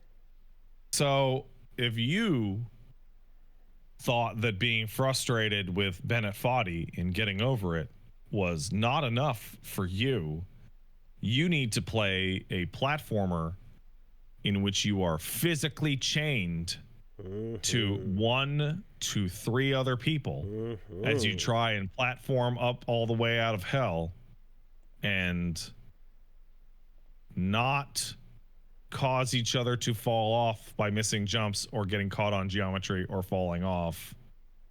No, this is not accompanied with the voice of Bennett No, it's just pure hell ambiance. Okay, just condescending to you the entire time. No, yeah, there's a little devil that talks shit a little bit, but he's only between like discrete levels. Okay. And if you potch a jump a little bit and pull your partner off or partners off, well, you get to fall for like multiple minutes as you fall all the way back down to the bottom of the game. So yeah, I see that. Yes, that's where the Bennett Foddy shenanigans come into play. And then you sit there and don't have marital dispute. Will the weight of one person over a ledge while the other is on the ledge result in both falling off for sure? No. Okay, so it's not realistic in weight. You can actually pull people up off of ledges. Okay, because that would become impossible practically. If somebody gets like launched by a catapult or really falls super hard, yeah, they'll drag you off. There's like a physics and weight thing going on. But it's not so mean that like it's real weight for one person. No, it's tuned. That would be unplayable. Yeah. Okay. So I think the craziest thing about this game is we played it for a couple hours and we got to like the top of the second level. And oh right, sorry, this thing with the logo that looks like it was AI generated. Mm-hmm. I remember seeing this. I was like, that logo looks fucking generated. It just does. I don't know. Anyway, all right. Yeah. The goofiest bit about it is that like we played it for a couple hours, and at least for the couple of hours we played, any individual like platforming challenge is not that bad. It's not that crazy, other than the fact that you have to sync it up with another person. Okay. Because like they're all of the jumps are just far enough apart that if one person jumps and the other stays, they'll both drag each other like right off the platform. Chain physics between you don't actually matter either, right? Okay. No, until they do, apparently. Until chains do it. They don't interact with anything until they do. Oh, so like if you both split like a pole, I didn't encounter anything that the chain affected, but apparently it does. Oh, okay. You get to find out. I think the most interesting thing interpersonally is that you get to find out what different people think 1, 2, 3 go means. On 3 like or on go. What it actually means. Mm-hmm. And you discover that some people think that jumping on go means jumping in the space in between the words 3 and go. That's why you got to count down, right? That's why you got to go. Like no one's gonna go on 3. Well, okay, if you go 1, 2, 3, and then go, some people might go on 3, some people might go on go, and someone might go on the space between 3 and go. But if you go the other way around, I think the go is much more like there's much you would more think you would locked think you in, would think because only a crazy person would go on 1. Yeah. Like no one goes 3, 2, 1. Like that's crazy. That's insane. No one does that. Yeah, you're right. You're completely right. No, that game's a lot of fun. It's I wonder how far I could get in the same length of time by myself. Because there is a solo version, I believe. Okay. You don't have to play co-op. Looks like basic third-person platforming otherwise, yeah. Yeah. Ironically enough, FF14's like platforming challenges have like helped me out dramatically. Okay. But also probably some Fall Guys experience. Probably, yeah. But yeah, no, it's fun. It's cheap. It's fun. Every group will hit a point where the sharp intake of breath means, okay, that's enough for today. Just, oh, I'm so frustrated. This will then be followed by, it was you that fucked it. No, it was you that fucked it. No, it was you. And then it will be followed by, that's a good one. Put that one on the shelf. Well, that immediately that makes me think this game should have a horse race-esque replay system where to the frame you can see exactly whose fault it was. Yeah. Anyway. Yeah, it should, but that probably requires more development resources than they're willing to apply to it. It looks pretty jank too. Yeah. Yeah. If you and Reggie want to join me and Paige for a 4-person version of that, just let me know, because that will get really frustrating very quickly. What a sell. Yeah. If you want to get really mad and have a bad time, let me know. Last but not least for me, Paige and I are staying up late. We're staying up till like 11 o'clock sometimes. Crazy. So when the baby falls asleep, we've been putting in some time. We got to watch A Few Dollars More. And we got through the first half of Good, the Bad, and the Ugly. Watching a 3-hour movie is just now completely impossible in a single setting. It's literally impossible. It can't be done. So Fistful and A Few Dollars More are both shorter, right? They are an hour and a half and 2 hours respectively, I believe. Okay. So it's just Good, the Bad. Yeah. So it's really fucking weird that the same actors play completely different characters that look exactly the same throughout the 3 movies. Like, it's fucking super weird that Lee Van Cleef plays 2 identical characters who are completely different characters. It's weird. It's really weird. Yeah, it's just the universal spiritual cast vibe. Like Clint Eastwood wears the same clothes in Fistful of Dollars and A Few Dollars More, but he's a different guy. I think maybe. Well, it's kind of like Evil Dead and Evil Dead 2, right? Or just like it's like redoing the first one, but like a different thing, but not really. Well, this one's not ripping off Yojimbo. Sure. Right. Man, those movies are great. They're just incredible. I don't really have much to add other than the fact that they're proper fucking cinema, and the fact that they were like rip off weird ass like bootleg shits out of fucking Italy to the point where they were called spaghetti westerns. Is hilarious. Man, the term spaghetti western is fucking hilarious. Why? Like, it's oh man, because it's an Italian western. Yeah, like, that's it. Yeah, that's it. That's it. And you know what? Get to watch all these Italians pretend that they're fucking Mexican, and be bad at that.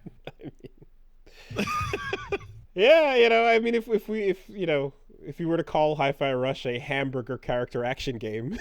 Yeah, right. You know. Sure.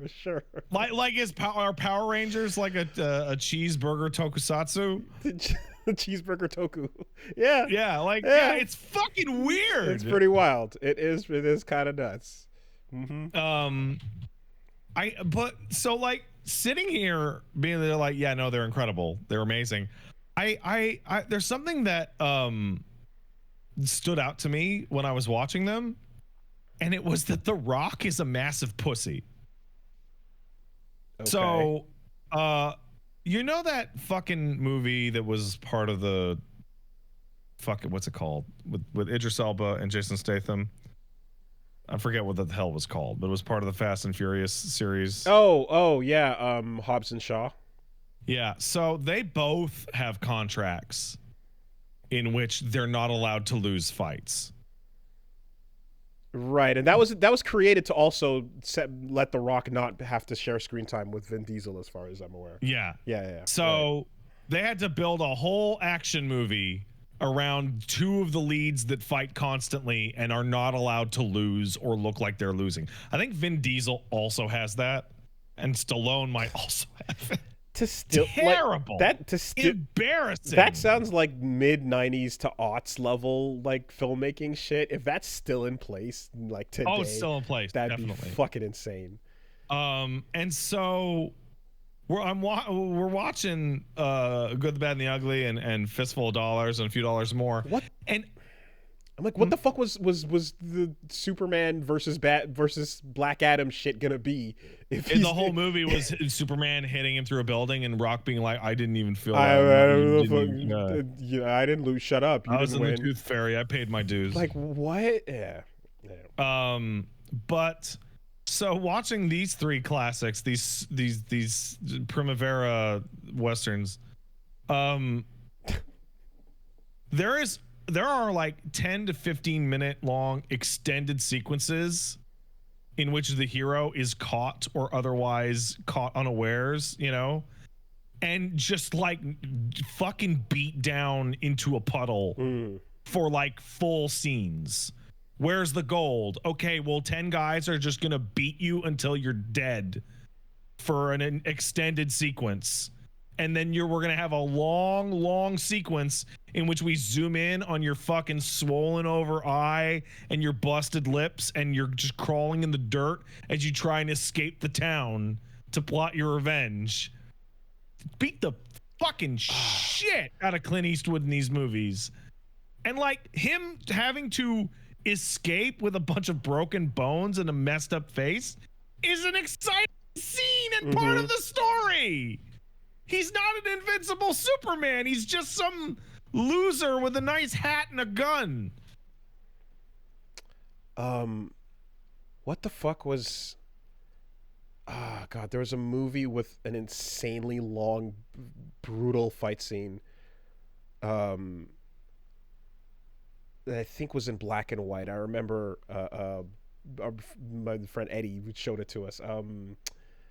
God damn it. It was just like, it was an insanely long... Talking about They Live? Not They Live, no. Talking about Tom Yong-gun? No, it was much older than that. Anyway, but it was just it was an insanely long, like ridiculous beatdown on film where you're just like, why would this go for this long? And it was very one-sided. Anyway, yeah, sorry.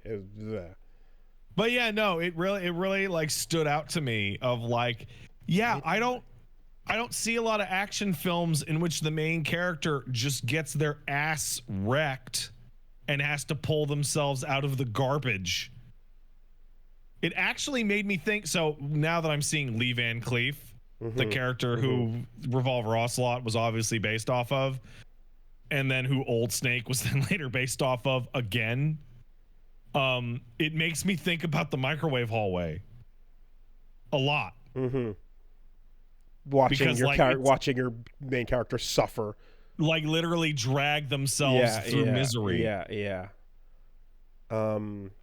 I think I'm thinking of Midnight Express, but I might be wrong. Anyway. But yeah, no, those movies are fucking great. Though it is funny to watch Good, the Bad, and the Ugly, and like that very super famous like wah wah wah wah wah wah. Yeah, of course. Tune. Yeah. It's like if this wasn't a serious movie from the old times, it would sound like parody. Like it is all the time. It is the stinger to all events. But like, I just remember well, okay, so you didn't finish Good, the Bad, and the Ugly yet, right? No, we are halfway through. They just left the monastery. Okay, because like, so it's like there's the moment when that goes down for real. There's the one, and when it hits, it's unbelievably amazing. Like at the end of this really long journey, when they finally get to that moment, and it's like, this is like the real usage of the original fucking song. It's incredible. And I feel like, anyway, you haven't, I guess, seen its context for reals yet, you know? It's fucking great, man. It goes so hard. I was just reminded of Danny Trejo has a contract stipulation of him in his movies in terms of how his character can get beat up. Okay.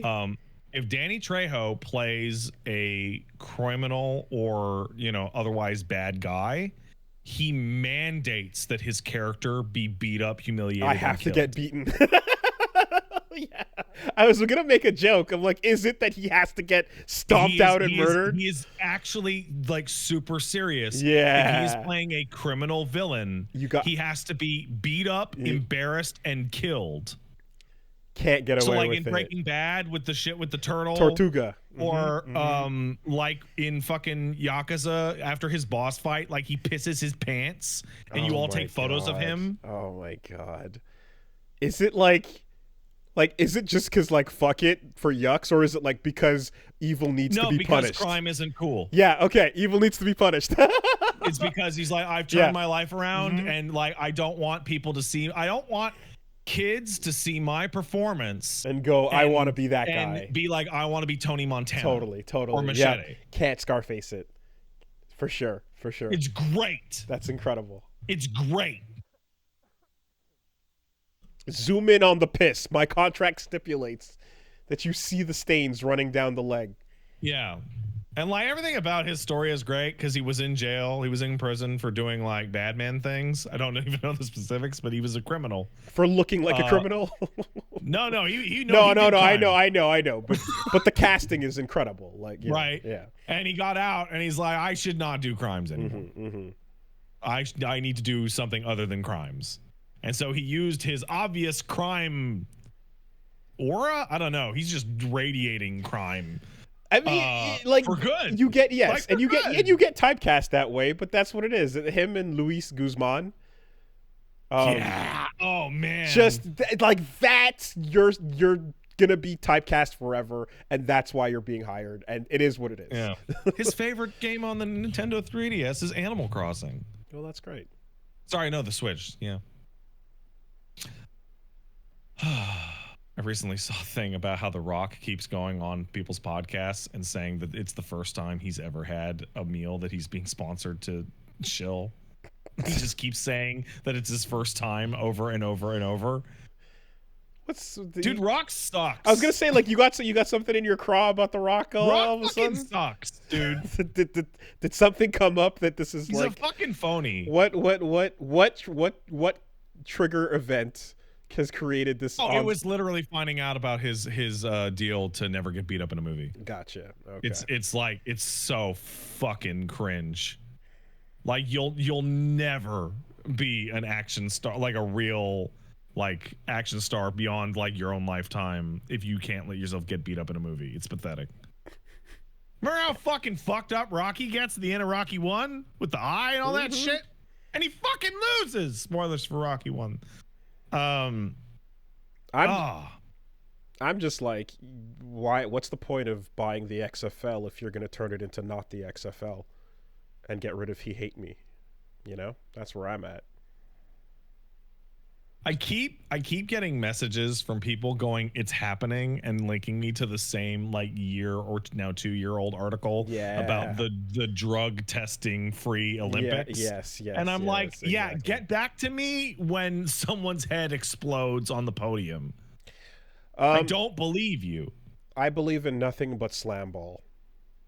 That's all. That's all I'm looking. That's all I'm looking at. That's all the future is. The future is slam ball. I feel like if I look at it, I'll recognize it. Slam ball. Basketball, trampolines. I have seen this. This is stupid. Fucking slam ball, baby. How do you go on the fucking trampolines? You bounce the fuck up into the air, and then all that shit that you could do in hang time, where you pass to the guy above you while someone is trying to block while you're super high above the rim. Incredible. Full contact slam ball. Now, this is all fun and games until someone comes down way too hard onto the net, at which point it becomes a problem. But until that happens, slam ball forever. Slam ball for life. You know, I thought trampolines were cool, and then I saw a video of a guy's legs inverting over his head off of like a weird, goofy fall, and now I'm never going to be on one ever again. Never again. Okay. I think you're no. I think your trampolines are awesome. No, they're great. I like anything that allows you to defy gravity. You did totally. Just don't do it with all your friends in a circle, timing their jumps to create extra height. Just don't do that thing. You know, like that one guy that goes up and does like 13 somersaults and lands Hey, back guess what? down, and you're like, I'm gonna say something crazy right now. My baby is not allowed to ride a motorcycle. This has been decided. okay, well, Those death traps, get out of here. okay, mom. Yeah, fuck you. Sure. I'll take the hit. Yeah. Dad won't let me ride a motorcycle. Yeah. Yeah, that's right, because I like your head on your body. So my mom I was just got an all caps fucking DM that was, he will never ride a motorcycle. Mom says. okay. Never. I remember this discussion with my mom when her entire thing was essentially someone that she grew up with in Grenada rode a motorcycle and died because the motorcycle came over the hill and hit a horse. And but no, this is the argument I had to have. I'm like, I want to get my motorcycle license, and I'm looking into it, and she's like, no, you're not riding one. And I'm like, why the fuck not? And she's like, because, and then she tells the story of the dude she grew up with that died in a motorcycle accident because in Grenada, his bike hit a horse. And so because of that, no bicycle, no motorcycle for you. That's not a realistic scenario. The fuck, man. That's what I had to fight with. Okay. Oh my God. Anyways, Mom, do you see any horses around here? I'm not interested in getting on a billion cc ninja bike and cutting through traffic on the expressway. I'm interested in getting a touring cycle and just kind of chilling, you know. But anyways, I obviously it's one of those things where it's not about you. It's about the amount of protection you have when someone stupid does a stupid thing. So that's clear. But yes, I had to have a real, actual argument based on the probability of coming into contact with a horse. Which in Montreal is not impossible. No, there's not, one place in town. There are a couple. There are the Old Port. Yes, but they kind of got rid of them now. So why are you going so fast on those cobblestone streets? Anyways, exactly. It's not a 0% chance, but it's you have a better chance of getting your S rank pulls on the standard banner. He's right. You know. Well, you're guaranteed for those under your first 50 deer or horses, whatever the fuck we're talking about. Yeah. All right. All right, we gotta I gotta take a quick break and feed the dog, and then we gotta get back and hurry this news up. Yeah. This is a long podcast. It is. We're gonna get moving. BRB.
Okay.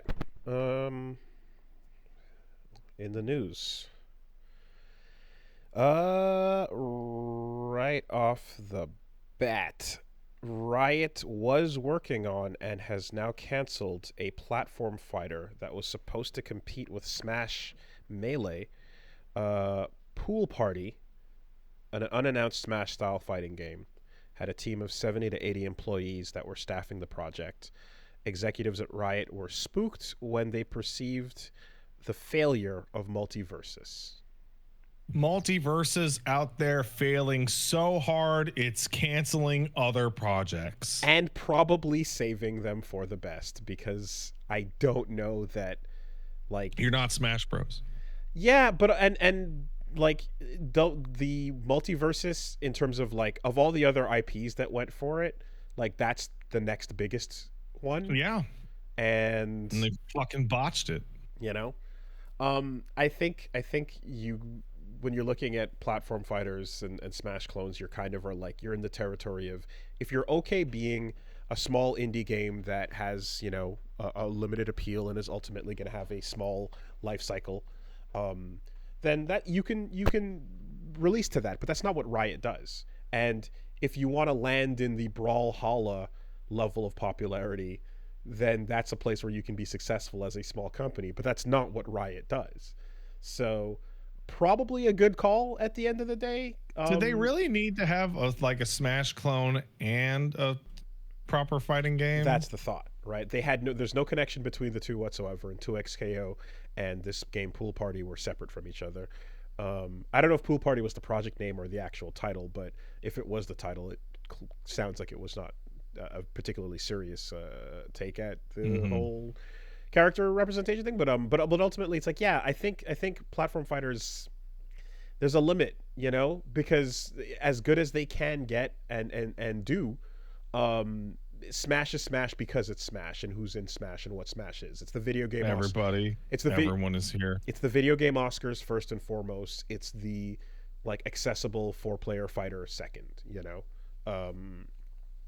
I love. You know, I talked about Rivals of Aether and how fun that was to play, and you know the ones that kind of, there's so many that come and go and drop. Like I was laughing at Nick All-Stars, right? Watching it at Combo Breaker and not recognizing what I was seeing, but like the graveyard has was it Brawl Out? I think it was called, or Brawlhalla? Not Brawlhalla. I think it was something. I think it was called Brawl Out. Was one of them. There's Icons. There's a bunch that just came and ultimately went nowhere. PlayStation All-Stars, you know, like Brawl Out. Yeah, Brawl Out. That's what it was called. It's wow. Not. It is 5 years ago. Oh my god. I played it on Switch. I remember. Actively deleted from my mind. It was an early thing I got on Switch. It's just not a. It had Dead Cells guy in it. It did. and I think it had Hyperlight Drifter as well, which might have been why I checked it out. But yeah, no, I don't think this needed to exist, especially MultiVersus is that's a game too that MultiVersus was when it was doing all right on the launch, when it was trying to do, it was okay, you know, but for what Riot wants to do with their releases, you have 2XKO there. This is probably a smart cancel. Yeah. I'd have to agree, actually. They should also cancel MultiVersus and give everybody the money. That's what I think. I'm imagining the best possible Smash style game with a bunch of you know, League of Legends characters triple jumping and comboing each other. Okay. You know what that's called? It's called Smash Brothers. Yeah, but Best character from League of Legends. But then this one, and it's free, and free with a giant roster, you know, and everyone's in there doing their thing, and you tie in with all the other Riot stuff and so on. But yeah, it's probably not the genre to go into, especially with 2XKO right there, you know. So, though clearly, I think there must have been a particular year where they decided, let's make League a multi-format, multi-game IP that like branches these characters out into, you know, Netflix shows and fighting games and whatever else they can. And I mean, I bet you shooters. anything it was the year that they didn't like grow like some number year over year in League. It was like, you know, year was explosively growing for a while, and then one year it was probably like less than that, and they're like, think we might have gotten everything we're gonna get out of this one, boys. I mean, it's the natural conclusion when you make a game that becomes a breakout hit and you have a strong IP. You then go, well, what's next? Let's make the Among Us 3D game. Let's make the Among Us animated. It's the year they stopped showing their public numbers. Oh. Apparently that was 2019. Wait, are they not publicly traded? I don't know. Are they? Is it private? Maybe. Riot publicly traded. It is not. Oh, well, there you go. Traded. Oh, okay. Interesting. Owned by Tencent. Okay, there you go. Yeah. Anyway, at the same time as that, with 2XKO hanging out, DOTA, not to be forgotten, rolls out the mini game Sleet Fighter 2 Immortal Combat, which, like, it's fun. But just the particular verbiage of Immortal Combat is like, oh, we're making jokes from GamePro magazine 1996, and and we're going back to like Electronic Gaming Monthly like levels of like, it's Street Fighter, we can't count to 3, you know. I'm like, okay, right, yep, it's the joke arcade fighter, but it's a Dota 2 little fighting game, and not unlike the frame fighter in Warframe. You pick a couple characters, they move around and swing at each other. It's janky and goofy, but it is a fighting game, and apparently like they went in depth enough so that like there's frame data you can pause and look at, as well as like just you queue up with multiplayer and fight against people. Everyone walks around very slow and has like 2 or 3 attacks, but you know, it's a goofy little mini game. It's a fun little thing. Yeah, feels like one person kind of made it and then threw it in there, type of bit. But yeah, everything hits for like a third of your life, you know. Of course. Yeah. So that's what the latest Dota update. They along with that, so what's this happening with 343? They've downsized considerably. Upcoming Halo titles have to be largely outsourced. So 343 has had its staff cut, and the job of 343 Studios is going to be to like do pre-production and then like lore checks, and then they're going to farm out Halo to other developers, which is like the opposite of what they should be doing. So like, I don't know if you remember me talking about it, but like one of the things that everyone that worked on Halo has complained about for like years and years was that Microsoft loves outsourcing. They love it because they hate hiring on permanent new employees.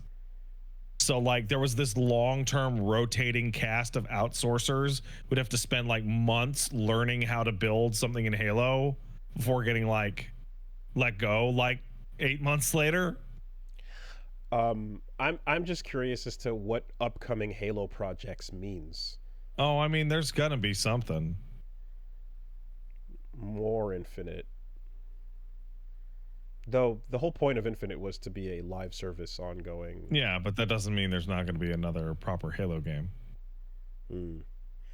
I mean, when looking at the whole, well, one with Call of Duty, and two the whole like discussion the other day about what types of games can rip a player base away from their ongoing Fortnite style gas The answer game. is almost nothing. Like, that problem is actually getting worse and worse. So if Halo decides to permanently convert itself into a gas game to be profitable, I would not be surprised. While As somebody who played the Halo gas game, oh man, it was very bad on the gas. And I could see there being a, like, if you want your story, the story will be a mode within a gas game. You know, I could see that being a way to fight against the trends and try to be profitable. Yeah. Halo 7 in pre-production, earliest expected release 2026. Okay. Yeah, I remember hearing like rumors about a Fallout thing, or like a possible like Fallout 1 or 2 remake, because Microsoft was very upset that there's no Fallout game to come out alongside the Fallout TV show. And there will also not be a Fallout game to come out alongside the Fallout 2, the second season TV show. There's nothing to capitalize on. There's nothing. Fallout 76 and Fallout 4 did really well on like Steam sales. But like, there's no game to go along with it, and it's a fucking huge missed opportunity. Oh, that's so brutal. Oh no. Oh man. Side note on the last story as well. If there ever needs to be shit talked about, something not having rollback, the joke Dota fighting game has rollback. So. Sleet Fighter 2 Immortal Combat has rollback support. That's great. So, that's great. Virtua Fighter, what the fuck leg do you get to stand on? Oh no, come on. Why? Sorry, I had to invoke Satan. I literally forgot that Virtua Fighter existed for a second. I had to invoke Satan. And I lived a happy life. It's the most outstanding example of fighting against rollback that we still have. Even Dragon Ball gave in. Poorly, but they did. All right. What else is going on? We got a so Hideki Kamiya sat down with Ikumi Nakamura, and they had a little discussion talking about the old days of Capcom and Clover, and her working at Tango and Unseen now. And in the discussion, Kamiya said Okami was supposed to be Clover Studio's signature title, but some of the staff were weak. What does that mean? We wanted to create a dream team. It was supposed to be a dream team with all the best staff in each section. That was the plan in the end, but not everyone. But as a whole team, I frankly think it was weak. It wasn't a dream team. There was very drastic contrast within. Some people, certainly there are some people without whom there'd be no Okami. Some members shone brightly, and he lists them by name, including Ikumi, who, was on the art team and concept art and such.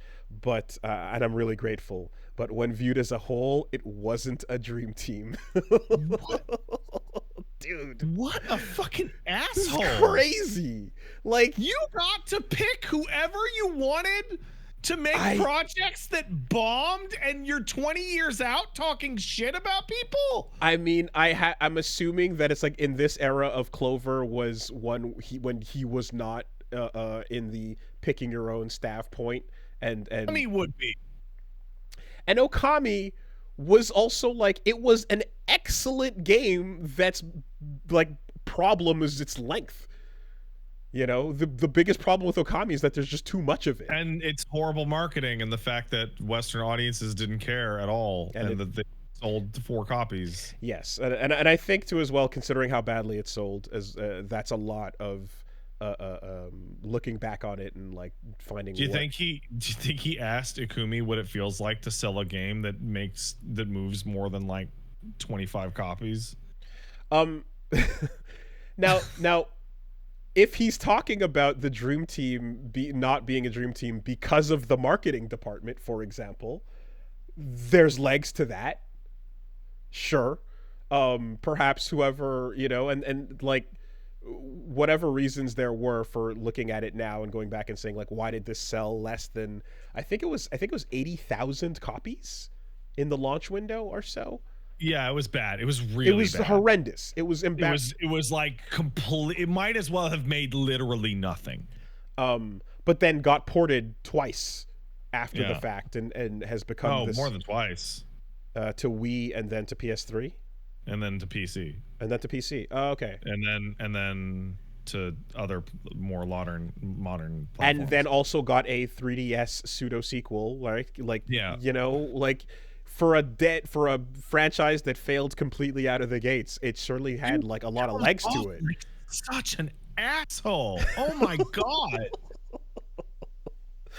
I mean, look, I think we made it. Oh, we could have pulled the dream team together, and then we released 5 bombs in a row. I think the that bomb being so rough in particular is probably what he's looking for there, and why he's bringing that up in that level. Because the other things that flopped, I don't think anything flopped as hard as being sub 100,000 units shipped. You know, like that was probably the worst one. But yeah, no. You know, who knows what the deal is there? There's. Thank God all the team was strong on Wonderful 101. That's why it sold like crazy. Maybe someone on the Okami team was adamantly against there being a Space Harrier section. This is like the most. This is the most glass house shit I think I've ever seen in the games business. There's probably crazier. No, there's some Molyneux David Cage level shit that we could find. But Glass House specifically, like guy who makes games that have problems complains about guys underneath him not being good enough. Like, for fuck's sake, you had to remake the whole of RE2 because it wasn't any good. And that game's one of my favorite games of all time, but fuck, that's embarrassing. There's some Yuji Naka story to tell here, for sure.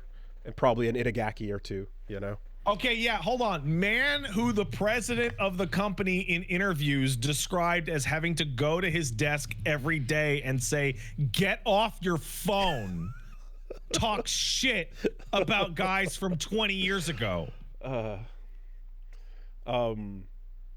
Okami, though, will forever be one of the ones though where I'm like, here is literally an example of like its sales and the quality of the game just being the most mismatched of any other title in history. Like, it's it. And nothing's coming to mind. And I'm also knowing, and I know that I'm the person who's like, I'm quick to say I think a thing is too long, where others are like fine by it. See Hollow Knight. So, yeah. It was not treated like the failure it was, certainly, given, again, all the legs and ports and stuff that it had. The character showing up in fucking Marvel, you know what I mean, as a cameo. It was given more respect than it deserved for its economic situation. Yes. Like, it felt like it was a beloved classic franchise that everyone had positive memories of, despite the fact that... I think he's just, like, super mad that Capcom put out another game that looks just like Okami this week that also will not sell. I mean, it's probably out of his system, maybe, but clearly not. If he's talking like, if he's talking about this, if he's doing this kind of interview, probably not. Probably, but no. But I think there was the moment of having Beautiful Joe riding on Amy in Marvel. Was like a little like, there they are. All right. Tie a bow on it. Anyway, yeah, that was crazy. Oh man, what a fucking asshole. And Ikumi's just hanging around doing poses, being cute, going like, yeah. Dude. Oh, he's never gonna work in the games business again. Oh, I'm sure he's gonna do some stuff. I'm sure he's gonna come back. Oh, I can't wait for the guy who's gonna slag me in 20 years because his shit didn't sell. Ooh, exciting. Yeah, I remember when Shigeru Miyamoto came out and said, "You know what? The team on Mario Sunshine really fucked it. I did a good job though." I think it would be interesting to find out the specifics of exactly what he's getting at, so that you could to be like, okay, like are you unhappy with the product that was put out, or are you unhappy with the failure of sales due to all the mechanisms that didn't properly advertise and get the game out to people. I would love to be precise about that would be interesting, because like the game that was actually put out again is much less of an issue in I would the history love books. to hear his definition of weak, because this was the time period in which like Japanese game dev crunch was like mythic. Like sleep under your desk for 6 months shit. It also could have been like there was someone or two on the team that he just fought with every day, and no matter what the game ended up being, he just is like, we're not gonna put a space barrier section in the fucking game. Exactly. Like, you stop me. It's of note that the game actually does not have a space harrier section. It does not. It's the only one. I think it is. Well, that and RE2. And they very well could have, with the way Isun can shoot. Totally could. You know, yeah. They could have done it. Anyway. In the meantime, speaking of game receptions, Baldur's Gate 3 won so many awards that it started affecting development and forcing That's so fun to me. Larian to rotate teams to send to ceremonies. Because they were still in active development during their patch cycle, and their patch cycle included a lot of extra features. And like this article describes Sven talking about how like it was fucking it up. They had to rotate the whole staff in and out to go get awards because it would slow down dev. That's a wild, good problem to have. I guess the next level is you just phone it in from a fucking Discord call to be like, hey, yep, thanks for the award. We're out here, we're working, but you know, stay true. Y'all are cool. Bless up. Sorry to hear about your investors. I can't think of like a year since like 2004 when RE4 come out. But I can't think of like a game since RE4 that was like so unanimously like, oh, it's this one, that one this year. I remember I remember RE4 came out in January, like the second week of January, and it was like, well, nothing's beating this fucking thing. I mean, the move is actually to just get the voice acting talent to go up and accept awards on behalf of the team while they don't make it out. Yeah, know? But they're busy also doing other voice acting stuff for sure. But you know, just fucking whatever. Outsource your award reception hours. Yeah. Oh my God, I was just informed. Somebody pointed out that we're making fun of Wonderful 101. I completely forgot that Soul Cresta even happened. I did think of Soul Cresta.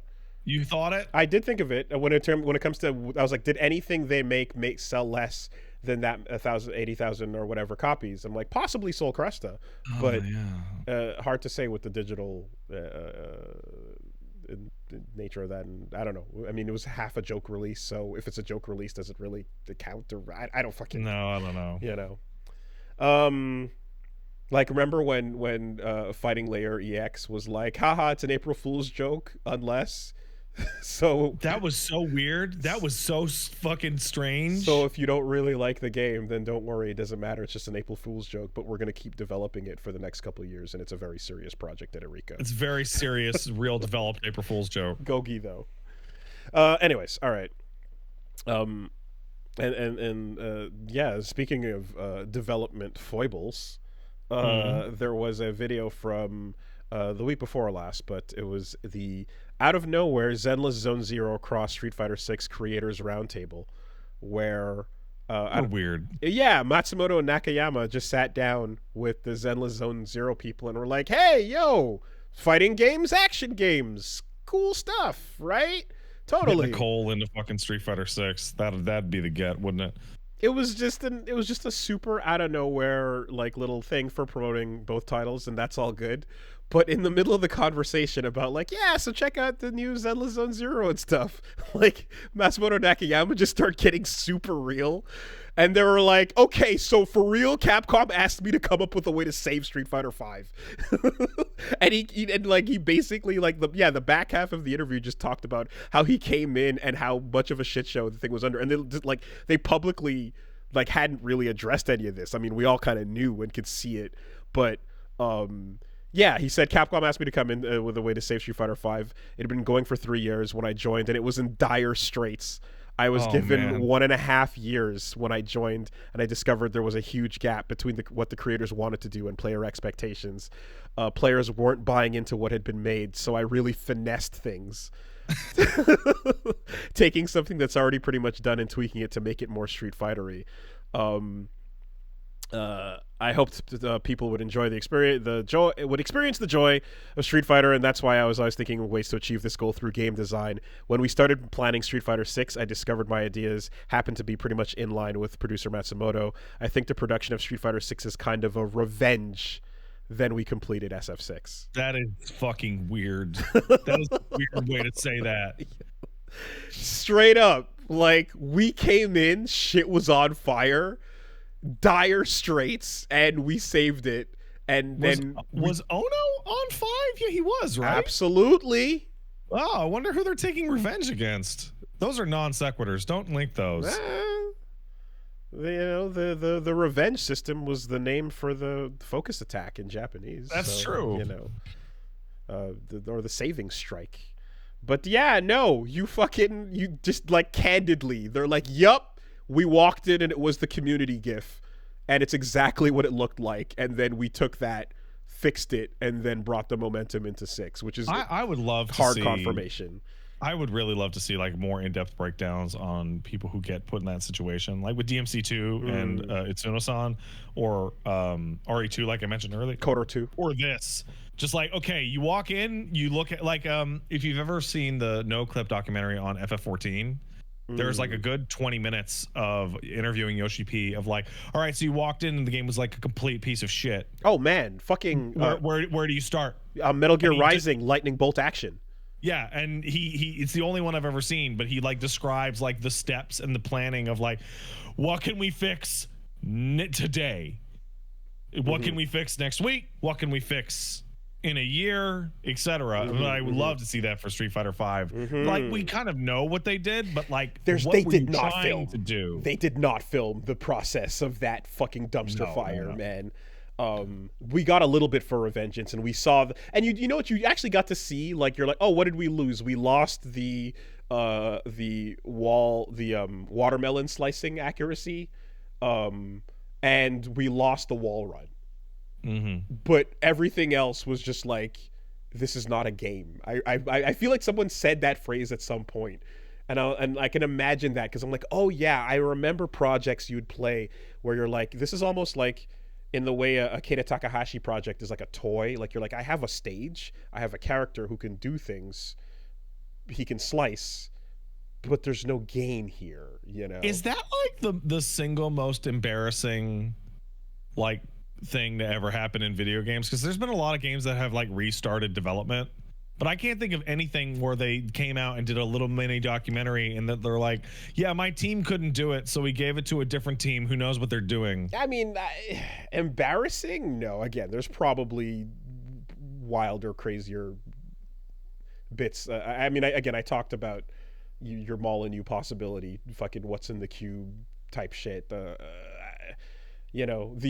original No Man's Sky, like late night interviews. You know what I mean? Like, there's some really bad shit out there, but yeah, in the end, I think that was, if anything, that was just Kojima just being realistic about the project and going like, yo, this thing sucks. This is a side story that is not going good, and this should be awesome, you know? So yeah, no. I see that as the opposite, actually. Anyway, some cool things got announced as well out of nowhere. Terminator Zero, a Netflix Terminator series animated by IG. What? Just dropped, and I'm like, where the fuck did this come from? It looks pretty cool. Don't really know what's happening in it. Probably Terminator shit. Terminator shit is happening in it. It just got announced earlier today. And yeah, it looks fucking... Yo, this looks great. It looks really cool. And production IG is real shit. Not much else to it. Like, they are pretty, ever since like fucking innocence. I'm like, yeah, you guys are gonna just, you're in that place where you're like, we'll drop in to do some animation fucking miracle work whenever we feel like it, and then you'll never hear from us for like 10 years. Yeah, Terminator Zero. Not much else to say. Trailer looks cool, is what it is. What have they been up to? Oh, they've been up to some stuff. Yeah, okay, never mind. I want to say... Oh, are they also working on the new Kinnikuman series? That might be why this popped out now. Yeah, there's a new Ultimate Muscle Kinnikuman arc thing that just got announced as well. There was a pretty interesting... There's an interesting game called Folder Dungeon.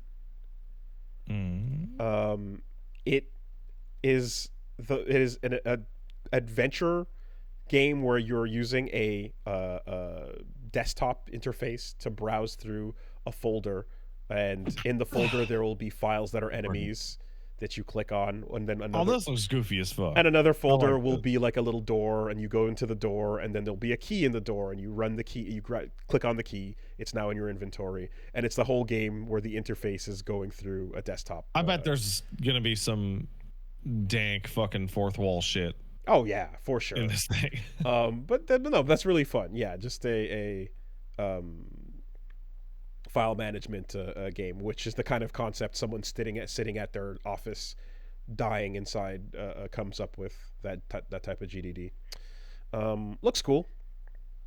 There was, if you felt the need for Metal Gear at home, Istanbul. The Metal Gear is at home, but there's a new Metal Gear. We have MGS at home. Istanbul is making a game. Motion Blur is the name of the studio from Istanbul, making a game called Black State.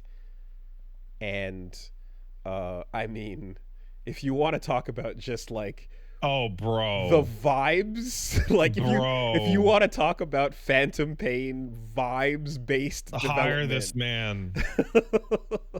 You know, they took the Unreal environment that your fake Snake would be running around in, and they made it a little bit more Mother Basey, and they've got some like American soldier colonel style dudes voicing over as they talk to you. Somebody in the chat said it. I have to agree. This looks fake as shit.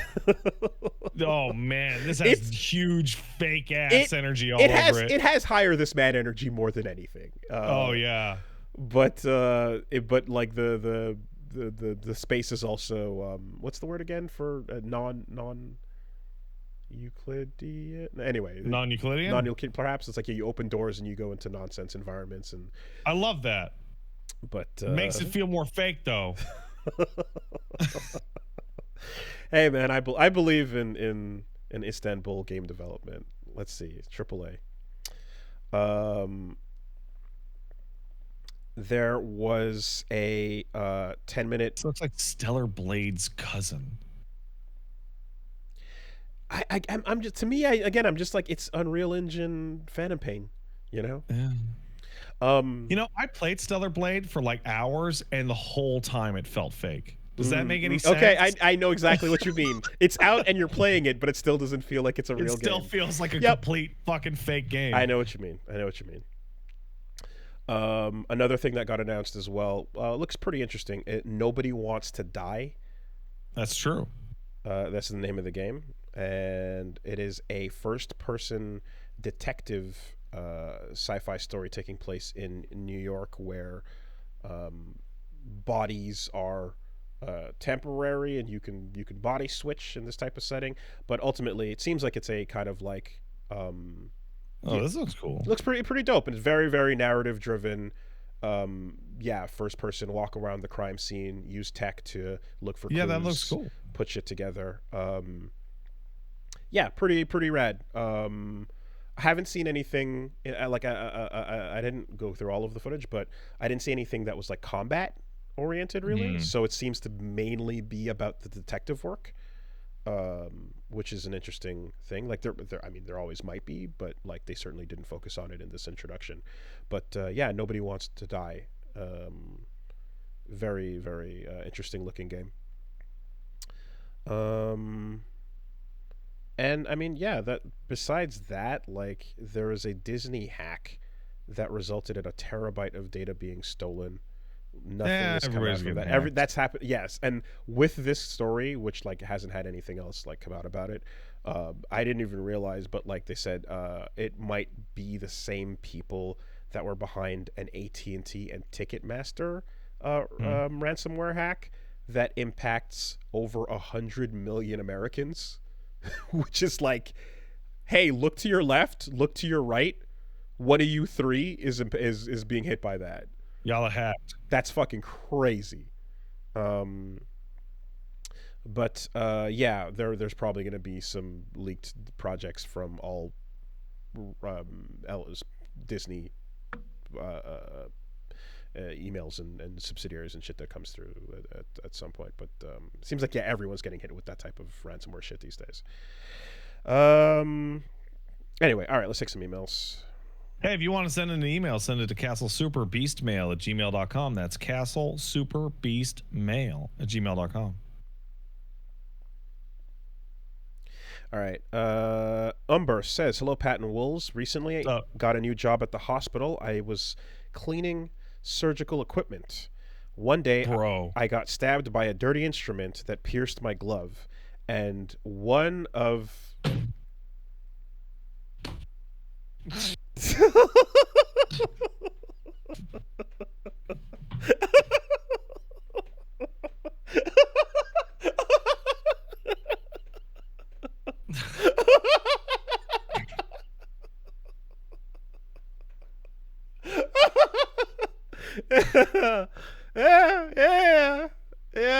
yeah.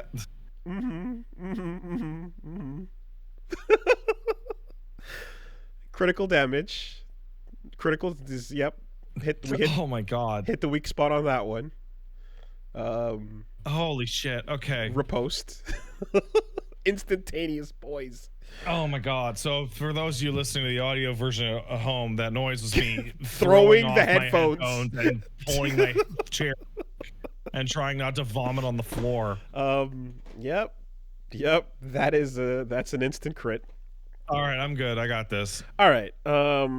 So after that happened, one of my quote-unquote veteran coworkers told me not to tell my supervisor because she's been working there for years and has never gotten sick with anything. Naturally, that's bullshit. I told my supervisor, and we went through a whole process and had my blood tested. And it turns out I actually wasn't vaccinated for a few bloodborne diseases, and I would have been shit out of luck if I had not known and had not gotten revaccinated, and I actually did get something. Oh. So my question is, what is something that you've been told by someone who's an industry hobby or such veteran that's been there a long time, but the advice they give is detrimental or actually harmful to what you're trying to do? What's the worst piece of veteran advice you've ever received?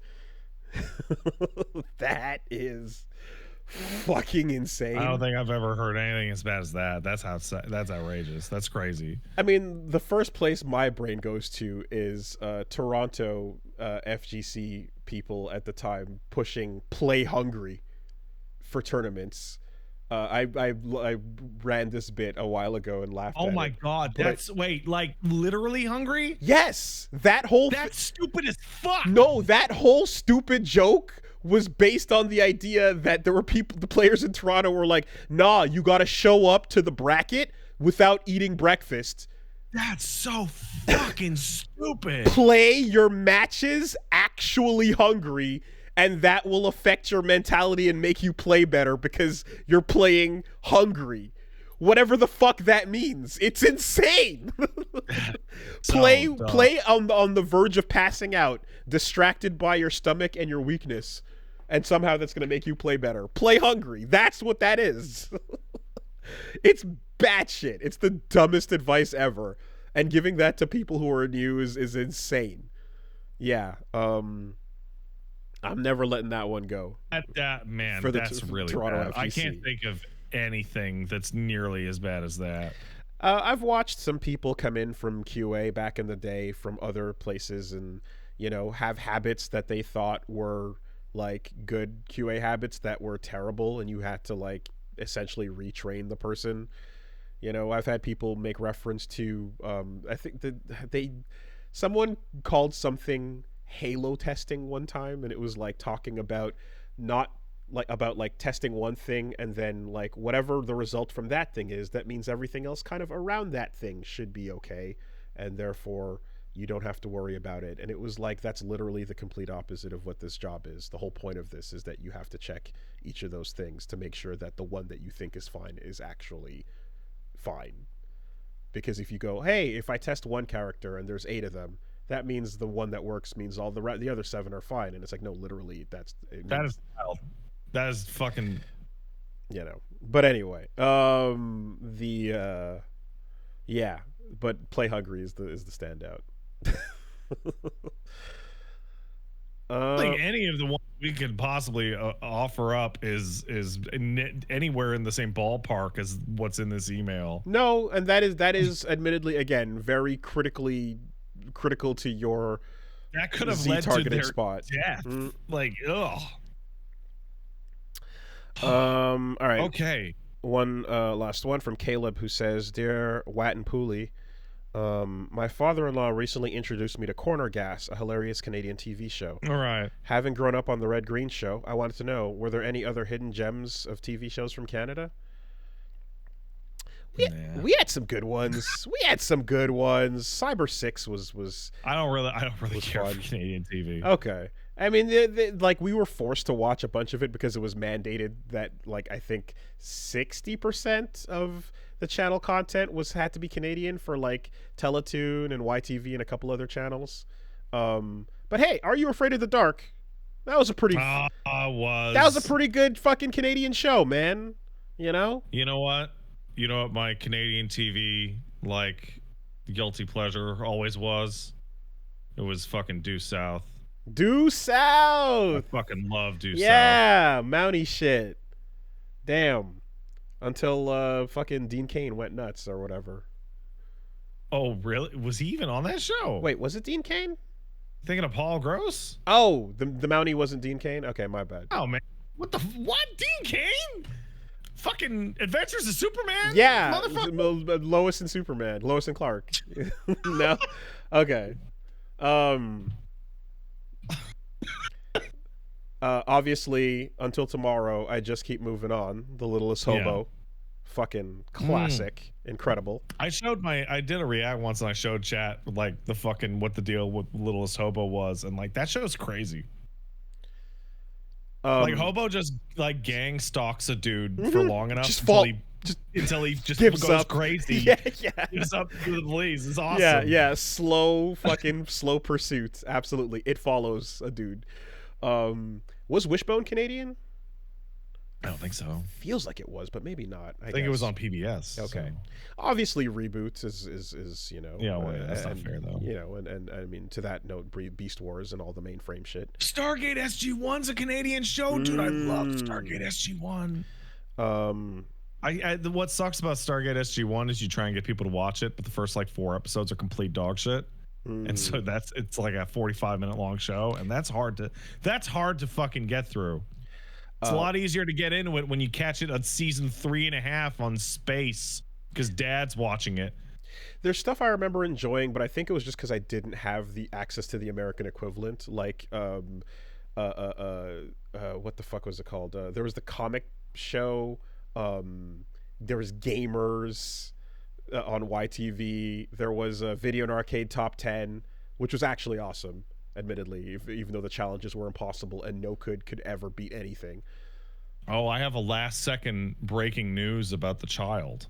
My human child. Mm-hmm. Human child loves spaghetti. Oh, shit. Well, that's brand new. Wow. Earlier, I'm looking at a photo. That kid is wearing a significant amount of spaghetti, but he likes it. I mean, it's tasty. What's the hate? Earlier when you were talking about spaghetti westerns, I did remember, like, at Fantasia one year they had a movie called Sukiyaki Western Django. It totally did. That's what that fucking meant. I didn't get it until just now. The name meant not spaghetti, but sukiyaki, which was produced by Tarantino, I want to say. Yeah. Oh, that makes perfect sense. Yeah. All right. That'll do. All right, I'm gonna get out of here and go clean spaghetti off a baby. Pasta rat.